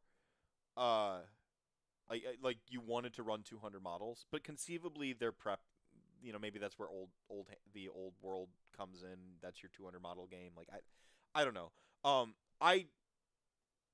I kind of got tired of running over 100 models personally, so I'm okay with the game becoming a little bit more elite. I mean, that was my whole appeal for Ossiarch Bone Reapers, is like, I'm getting to play the army I love, but like, more focused. Cool. I don't mind this. I think when you kind of like scale down the sheer volume of stuff, you can focus in on what's important on a more model-to-model, unit-to-unit basis, and I think that that's true. So, they can easily look at the monster points at the end of this all and be like, hey, these non-hero monsters suck. Let's lower those points a little bit. Hopefully, War Scroll rewrites for Gorgon and Cygor and some of those ones that just don't have good War Scrolls, right? They're very likely to give more points. Archeon and Marathi are mega busted now, but everyone can see that. Yeah, Marathi needs some points adjustments, but yeah. And let's see. telling us what a war scroll looks like. I don't think we're too worried about this. Characters, what a save of nil is. They tell us it's a 7 now, right? Random range, what to do with that. Descriptors, anything. I'm kind of trying to close out here quicker, so I'm gonna go into fast skim mode. Anything with this? Well, the mounts, companions, and crew, right? That's not really new. But the new thing is actually in the crew boys, where they have the pot grot and the little stab grot, right? Like they count as mounts, if I'm not mistaken, right? They're starting to add some new design elements into this, which is because of the companions, right? Yeah. So companions are a new thing.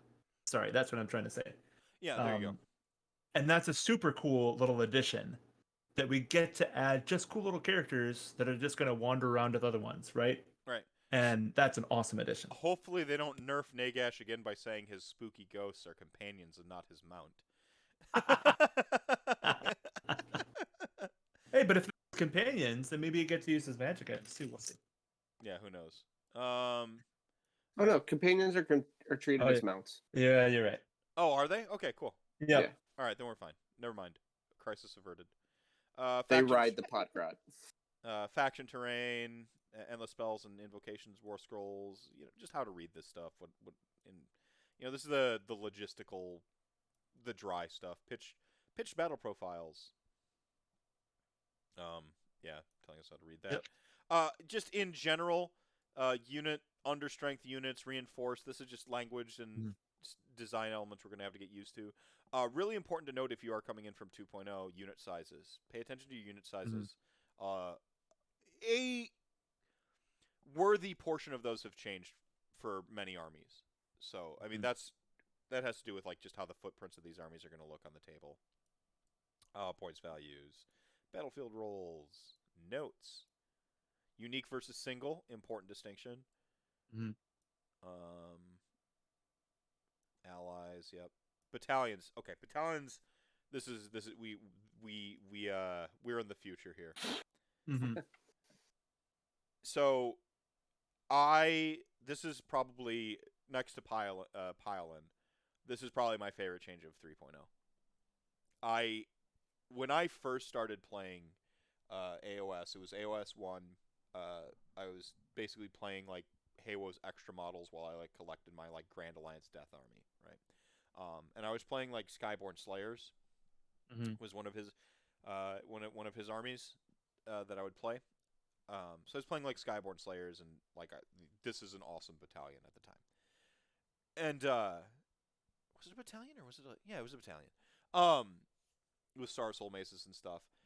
And then I got my Legions of Nagash battle tome, and its battalions were nothing like that, and I was keyed in early on in just this massive disparity between battalions in one's army versus another and across the entire game. Some armies were utterly made by battalions. Some armies never even got to talk about battalions. And then this other sort of weirder thing started to happen in 2.0, where you would even just cover up, for the most part, what a battalion ability even was. And you just cared about what was in it and the fact that it gave you an extra command point and an artifact. And this was the reality for the vast majority of armies. Now, some armies got a cool ability too. But it was how much does it cost? Can I fit in it with the units I want to run? And then, do I get to have awesome drops because, you're change host and you get to basically just keep cheating? Just a bunch of stuff like that. Where, I just noticed this is vast disparity between battalions. Now, it's going to be painful because I do I am beholden to the battalions in my books. I love Death March. Even though it was always weird to me how super specific Death March was. It is specifically 1 unit of this, 1 unit of this, other battalions get 0 to 1, 1 to 2. I'm why do I have to take this specific shit? It meant my army every Death March army looks basically the same as everybody else's, right?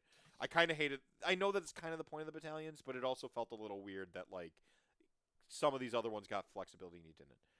So it's just this observation that I had was like drop manipulation, CP artifact, and how easily could you get into it? And then as an afterthought, sometimes you got a cool ability. And them moving the Battletome battalions into sort of, or rather out of match play, makes an awful lot of sense when I consider that observation I've had basically since I started playing this game. Mm-hmm. I feel bad for a couple armies out there who were made relevant by their battalions. Hopefully something happens to change to where you still get to feel relevant in a different way. But having battalions as a commoditized, known factor that you can look at and go, this is the battalions everybody gets, they all do this stuff, it just makes it so much easier from an internal and an external parity level across the entire game that it makes so much sense to do. Mm-hmm. Now, hopefully, again, some of these armies that needed their battalion to function, they get some nod, or they go on to find out that after they're a little bit upset that they lost their favorite like pet battalion, that these ones functionally step in pretty cleanly to do what you want them to do. I think I prefaced that. I probably hammered that home a little too much, actually. Meh. I love this. I love that the one drop deployment battalion, that is its shtick. Mm-hmm. Like, That's all it does. That's what it does. Because they finally identified that being one drop is the powerful ability. But with that, it's not like it was before where you could piecemeal it out. It is one drop. Yes. Yep. Even better. Yes. Right. You don't get to watch me deploy and then like, okay, now wait, how many drops are you? Like they show up to the table and they're like, how many drops are you? I'd be like 5, and they're like, okay, 4. You know, and then they just fucking start doing. Like it takes some of the pressure off of the, like the double turn as well. By the way, because the decision on that begins at deployment, that you could sort of piecemeal out and like nickel dime deployments, and then also make the decision on the thing. Like it's like there's an actual trade off for being one drop now, in that you give me perfect information, and then you go on to make the priority roll decision, right? Like I like that. I like that a lot more. In fact, it was one of the suggestions that I think Halo and I made on our like one of our yearly recap shows that we do around New Year's. So I mean that's just, it's awesome. The other thing to note is like, so here are your 6 core battalions, right? These are the 6 core battalions. These are the battalions everybody has. They're free. Like you just and in many cases you'll find that armies that just took a battalion to get their drops down, their points cost stayed relatively similar to what they were before. All your units went up, but you're not buying an obligatory battalion to get to 4 drops or whatever. So you actually kind of balance out. You'll find many armies that I've seen. One thing to note about this grid is like you can see that the sort of dark shaded stuff is what you must take, and the gray stuff is sort of like the top end, so you can have more, right? One quick one I want to point out. So I know this has caught a lot of people when they were building stuff. When you look at your unit icons, monster is not monster, right? So monster is a behemoth that is not a leader. It is not the monster keyword, because I know that was a lot of people weren't paying attention and were getting caught up with that. Yeah, monster equals not monster. There you go. Very important. Yeah. Yeah, I like this. Yeah, how like, how am I going to Grand Battery and Ossiarch Bone Reapers list? Yeah, you damn right I'm gonna. I like it. And then they each get their little like icons. So, Warlord gets both of these abilities. Battle Regiment gets this. Blah blah blah. And these are cool little levers down the line.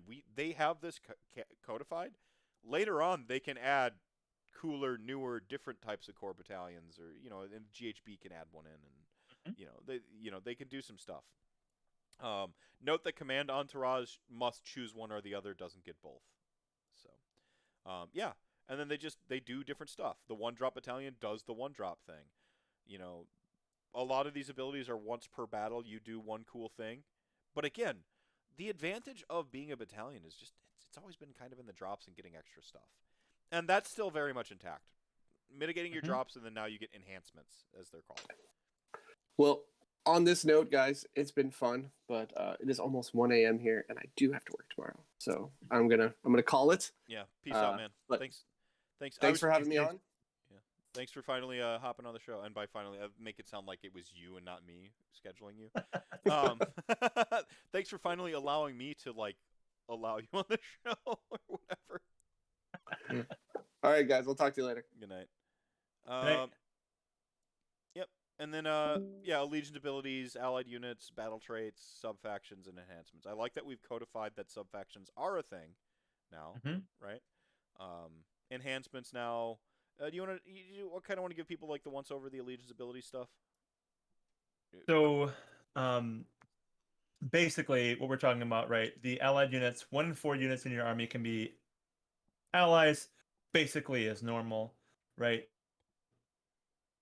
So, it's really, again, codifying all the different things. Like you're talking about sub-factions, they're a thing now. We're recognizing that these are the things that we have to describe what's going to happen. The battle traits for your faction will tell you how or if you can pick a sub-faction for your army, right? So we're codifying all this language so it's very clear. So you can ask your opponent, right? All right, so what's your sub-faction? What are the battle traits, right? Like it makes more sense in your head for what's happening, right? And then we get to enhancements where we've got the command traits, artifacts of power, spell lores, prayer scriptures, mount traits, triumphs, and one or more set of unique enhancements. Again, we're codifying that language. We're delineating exactly what all these things are, and just a lot easier to understand. So what I feel like this rule set is doing is they're breaking down the lore into categories, and then it's making it, instead of saying, all right, well, I need to know what is this specific term for this specific army book for the thing that are spells. All right, no, you just tell me what these things are, and it makes it a lot easier to understand a rule book or an army list at a glance, right? Yeah. Yeah. Yeah. And that's just cool. Yeah, this sort of stuff is just gonna kind of pay dividends down the line. One note about triumphs. Now you sort of like pick your triumph, and then if you get it, then you get to use that triumph. I'm not certain how this interacts with KO right now. Yeah, we don't know, so it'll work. Yeah, it'll work. It'll probably be a day 1 drop. So yeah.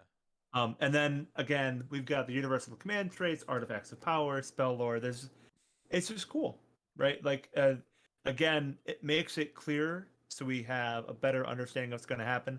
I'm sure we're going to get more of this interesting stuff in the battle tomes that'll make it a little bit more unique and characterful for your army to be able to do that, which is super cool as well. I do like the addition of a universal spell lore. I think this is nice. So like everyone can tap into that if need be. Universal triumphs. Go on. Again, just more and more tools for your army to allow you to be able to customize more, and it's just cool. That's pretty much all I have. This is something where I think it'll be cool because it allows you to do interesting things.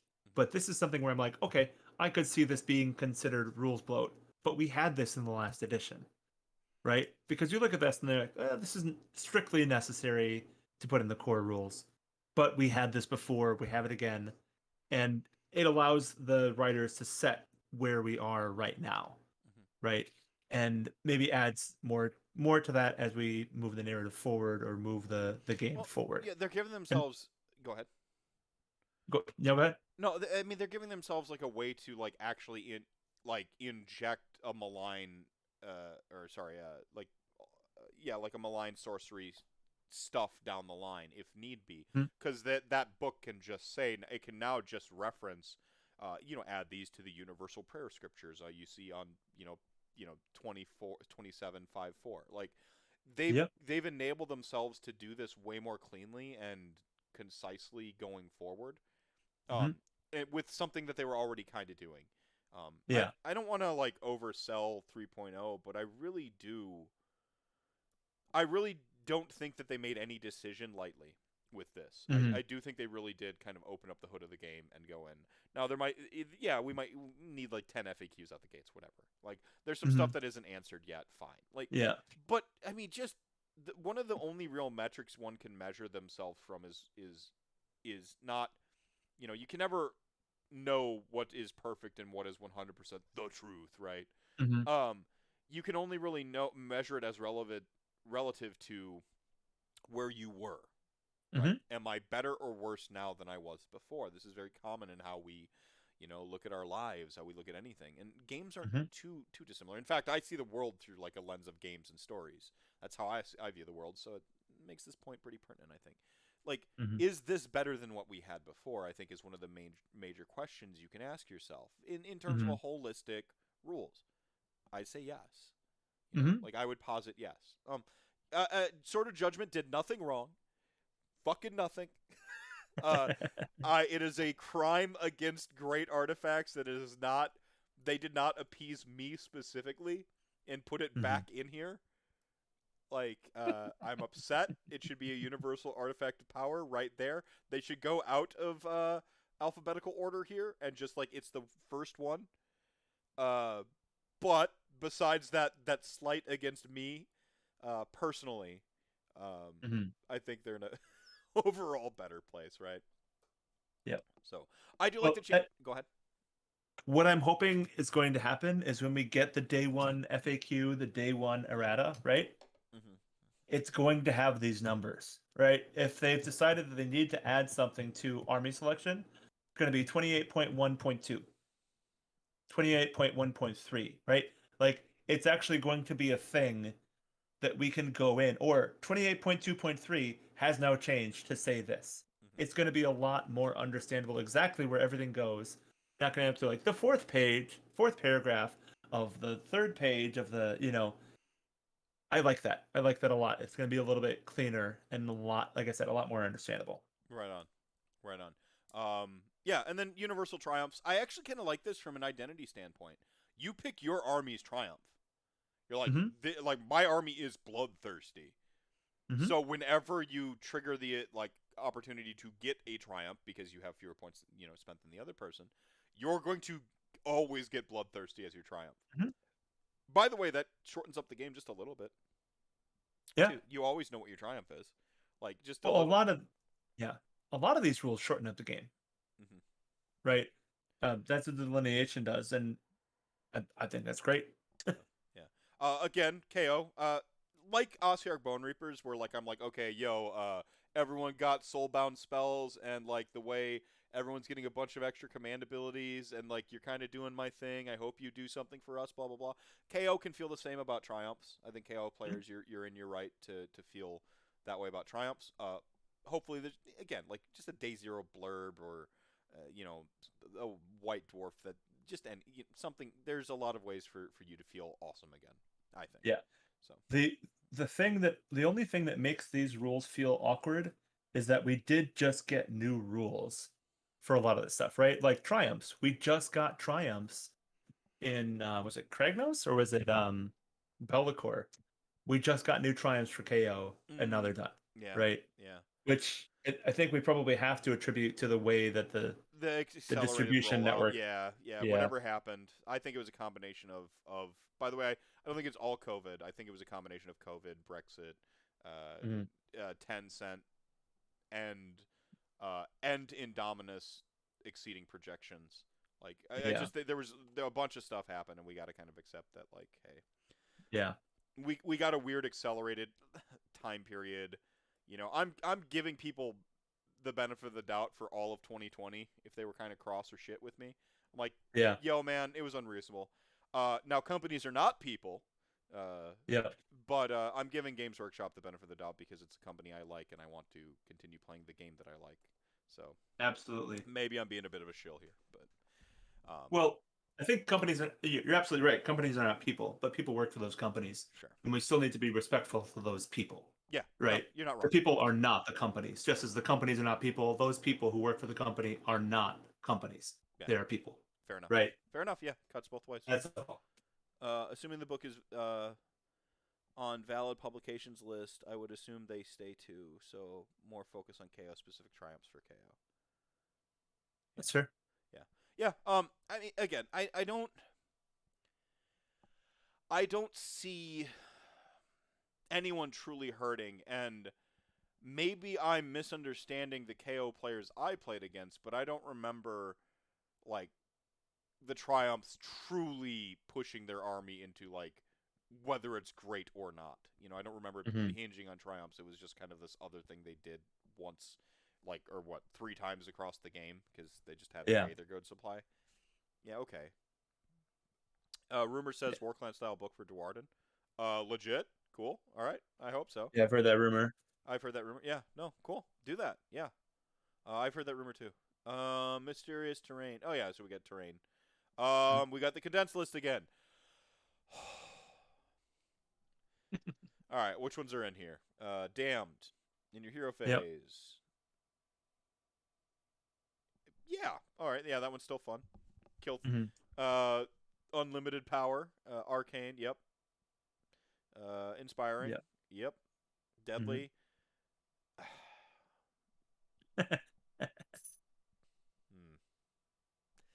Eh.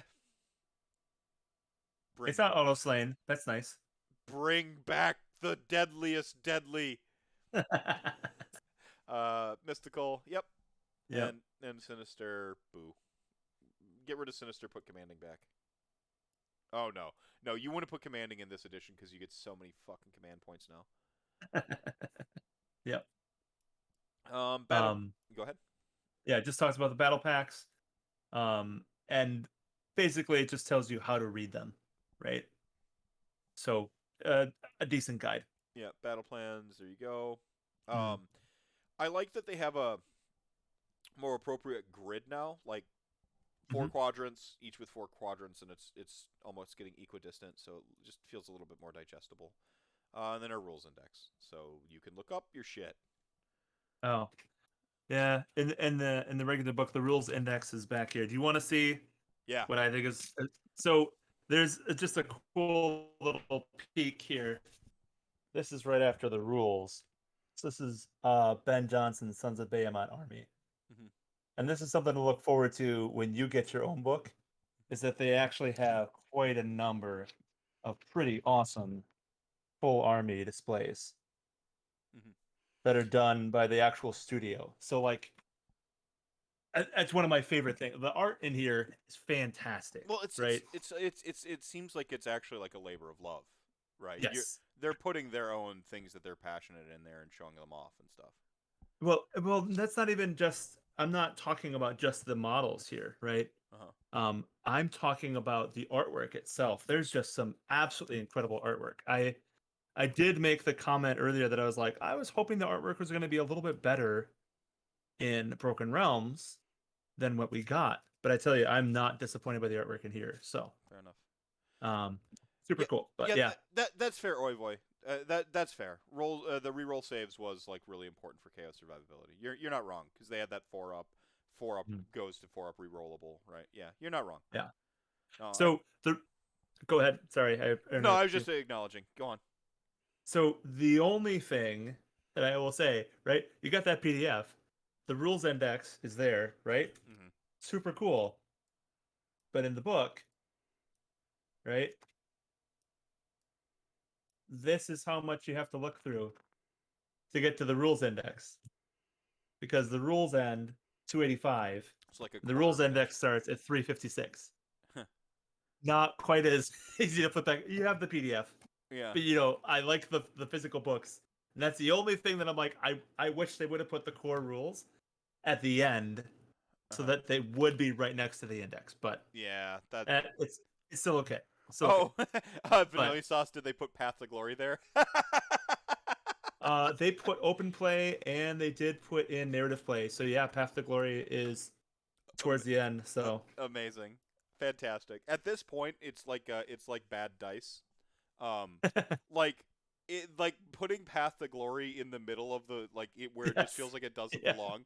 It's like it's endearing. Like never change GW. At this point, you got to own this. You know that it's wrong, And so now you're Yep. doing it deliberately, so own it and like Yeah. be humorous with it. Just like with the dice. The greatest mistake they made with like their dice isn't that they made horrible dice. It's that they started making good ones. Yeah, they made good ones. We're like, yeah. No, unacceptable. Look at the difference between my fucking Ossiarch Bone Reaper dice and my Soulblight Gravelord dice, or my Slanesh dice. Night and day. Just like, I'm actually mad that the Soulblight and the Slanesh dice are good. I'm mad. Like, I'm like, Like, how could you not have made that like cool, like more ridiculous? And like, yeah. yeah. I wanted my Soulblight dice to actually bleed when I rolled them. You know, like. Can we just leave little red marks? Maybe I can fill them up with ink before every game, and they just leave little marks across the table. Yeah, it's just across the table. Yeah, they're like little ink blotters. You know, like they have the little stamper. Yeah. Yep. Wait, they're interrupting Path of Glory with something else not relevant. Love it. Yeah. Yeah. Random studio photo break right in the middle. Bruh, have you seen the LR? Which one? They have two different ones. They have the little like pylon ones, which I approve of because they're horrible. And then they have like those like good yellow ones that are like yellow, and then they have like a 1 and then like a symbol on the 6. Disgustingly normal. I mean, here's the thing, right? They hit squig dice, and everything has to be downhill from there. The squig dice were the best. I mean, that's exactly it. I mean, that's exactly it. They peaked at squig dice, and they got cowardly at the Mega Gargant dice. Could have been just one actual boulder, like just one. Just they sell no two. They're charitable. Just two boulders. They're like oblong and weirdly shaped, and you're just throwing literal rocks on the table. So mad.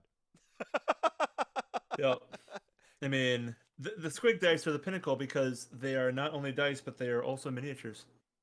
Who says you can't field squig dice in your army?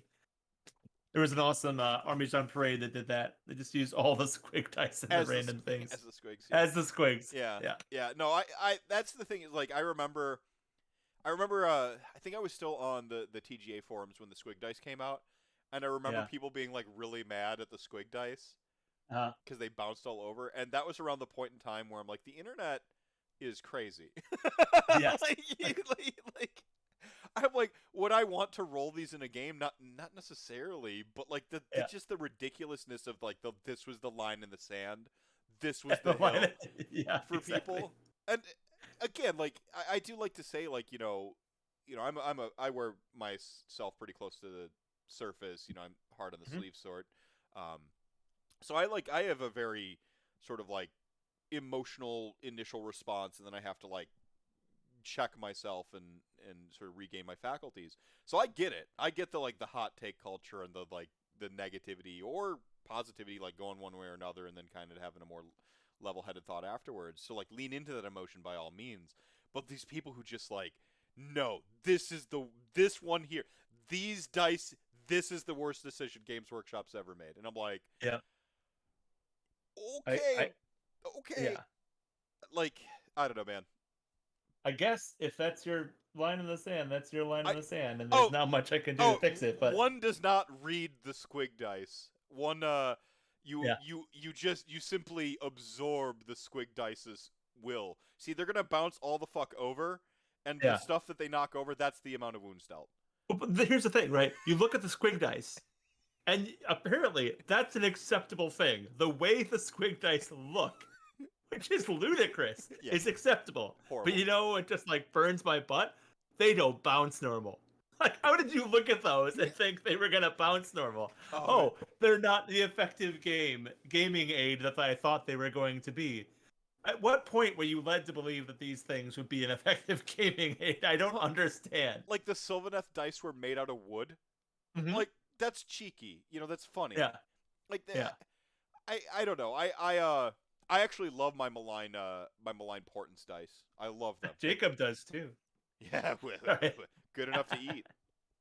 I don't know. There's I don't know. Like I said, like the greatest mistake they ever made with their dice was admitting that they could make good ones.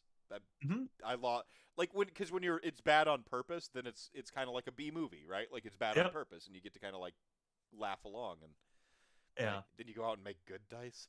Disgusting. Well, so here's the thing, right? They make terrain for factions Mhm. when they come up with a good idea, right? Mhm. But you don't just make random terrain. It's like, oh, I have to make terrain for this faction. Yeah. So therefore, I'm making terrain, even though I have a good idea for it, right? Mhm. Everything makes sense, right? You listen to, Ray Dranfield talk about the pizza stuff, the pizza oven. Everybody calls it the pizza oven, right? Mhm. And he's like, well, this is actually a thing in medieval times. They would actually go to the battlefield and they would build a forge before they fought the battle. Yeah. They always did. So it was very reasonable for me to think, yes, of course, the fire slayers who are smithing heavy would build a forge before the battle. Well, It was like, oh, they carry it from battle to battle. Well, Well, go ahead. well, no, like I mean, they literally pound a rune into their forehead mid combat. Like they're Uh-huh. actually like combat, like, and like they do this in real time. Like, of course they could throw Yep. up a forge. I mean, Exactly. It does look like a pizza oven. But Yeah. like, But the thing is, but when it comes to dice, they're like, I don't really have any idea. Make it yellow, and they make those, yeah, right? Like, where is the wacky, cool, awesome? Like, well, no, this isn't cool enough to release. yeah. At what point did we decide that was a thing that we were going to do for dice? Well, And yeah. that just So like dice and coins are like just the gaming aids that are assumed, right? Like you're gonna do Mhm. the battle tome, the dice. I'd imagine that they have a really good pipeline for getting to. Heck, Chess X, I can get dice made like that. Games Workshop has to have a really good like pipeline for getting dice out, right? Like they just have Mhm. to, because it's a foregone conclusion that an army has dice, Yep. and the turnover and the profit off of dice has to be a really good margin too. Yeah. So if they can risk like these are yellow and then sell them to you, right? Like that's Yeah. I mean that's fine. It's dice. It's freaking dice. I have bought dice. One of the first ever things I bought from the game store was my own dice. Mhm. I sold some literal baseball cards for store credit to buy my first set of dice, and I have never stopped since. Just buying stupid dice. Mhm. There's just something like as a gamer, um, it's like we have all these like dice rolling apps now, and Yep. like I just can't. I I can't. we're with our V5 game, our Vampire the Masquerade game. They just released a Mhm. very good dice app, like Yep. a great dice app for V5. And I'm like, but I bought these $40 dice from like Denmark or something like that Yep. because they're the special type of red and black that have the vampire symbols on them. Yep. Like, I'm not gonna not roll those. Mhm. Like, are you crazy? Yeah. I went to like Gettysburg or something and I got smelted metal dice. They're not normal, right? They don't roll evenly. But how do you not throw the smelted metal dice right. when you want to play a game, Yeah. right? I have a gold fake gold. They're not real gold. I have two gold dice that I bought for Hand of Dust. So like I actually hide the golden die for Hand of Dust. Like Yeah. like I don't know, like dice are almost like at this point for me they become like more of like a novelty and an expression thing. Like the Mhm. dice I roll for the game, like I roll those based on like what like I can easily roll, and these other ones are just the bonus die. Like yeah, I'll throw like the silly Ossiarch Bone Reaper die as like an unbind or something, or like Yep. one D6 run. Like I'll do it when it's goofy and it's. But yeah, I don't know. It just seemed like such a weird issue to have. Like, Mhm. don't get me wrong, I started to buy into it for a little bit, and then the squig dice happened. I'm like, oh, they literally don't care. I'm like, as soon as that happened, I'm like, oh, they literally don't care. Like, that's why this happens. They thought it was cool. Yeah. Like at some point somebody was just like, well, this will be awesome. Yeah, but they're not going to roll normal. Yeah. Yeah, who cares? Yeah. Yeah. And then yeah, Dan exactly. Dan unsupervised did a little short video of like how these dice were dispossessed Dan in a former life, I suppose. He did a video on like the squig dice and how they were going to damage models, and then he rolled them against everything, and then like it got to a Dwarden like Longbeard or something, and it like bounced off the Dwarden, like It was great. Like Yeah. every model got knocked over and smashed by the squig dice. Like stop the squig dice Except- Bennett, except the dwarf. Super narrative dice. Love it. Yeah, squig dice still more usable than IDK dice. Agreed. I can read the squig dice, kinda. Yeah. Like I can kind of read the IDK dice if I study them beforehand, and that's all that's used. You can't mix any other dice in there because then your brain is like, "This is what it's supposed to look like. This looks nothing like what it's supposed to look like." yeah, they're like wavy fish, and like the fact that they're transparent just killed it. Yeah. And it was light tone on top of transparent, and you're just like, like I'm fairly certain that there's like a gamer hell where you get sent down to hell if you're a gamer Yep. and like because you cheated too much or something at your games. And you're sitting there and you're playing a game of like Age of Sigmar, whatever your favorite game was in life, and like it's Yep. time to roll your dice, and you show up and you set out your dice, and then anytime you go for dice, it's just the IDK dice instead. You're like, no. No, it's like the Twilight Zone episode where finally enough time to read, like, and he steps on his glasses. It's that except Yep. with IDK dice. One of our local tables is painted white. Like white. It's Nice. roll those dice. All right, man. Any final soapboxes? Anything you want to put on blast? No, not really. I mean, go to our Discord. The Mortal Realms. www.themortalrealms.com/discord. We're giving away a whole thing of Dominion, so get in on that. But no, is good. Awesome to be on. Thanks for having me. Yeah, thanks for I mean, you and Dave. Like, I had booked Dave and his friend, but they never got back to me. Is what happened. So my brain said, or not that I hadn't booked them. I had asked them to come on. So my brain said, hey, Yep. that's taken care of. Yep. And then they never like responded. And then I'm like, wait a minute, do I have a guest tonight? And so you kind of saved my ass, honestly. I didn't know what the fuck I was gonna do. No worries. Come on. RelaxCast, talk about Mhm. 3.0, kind of meander through it, but be entertaining besides. Because, again, there are like 100 3.0 takes. You don't come to Mephisto for the rules schlog reading a book to you. Unless it's ASMR, Yeah. then you do. Yeah. That'll take place later. Yeah. So thanks for coming on. I had a lot of fun. I feel very optimistic about 3.0. I'm not easy to optimism either. Like I lean skeptical, cynical, in most walks of life, but I'm really digging this. I'm pumped.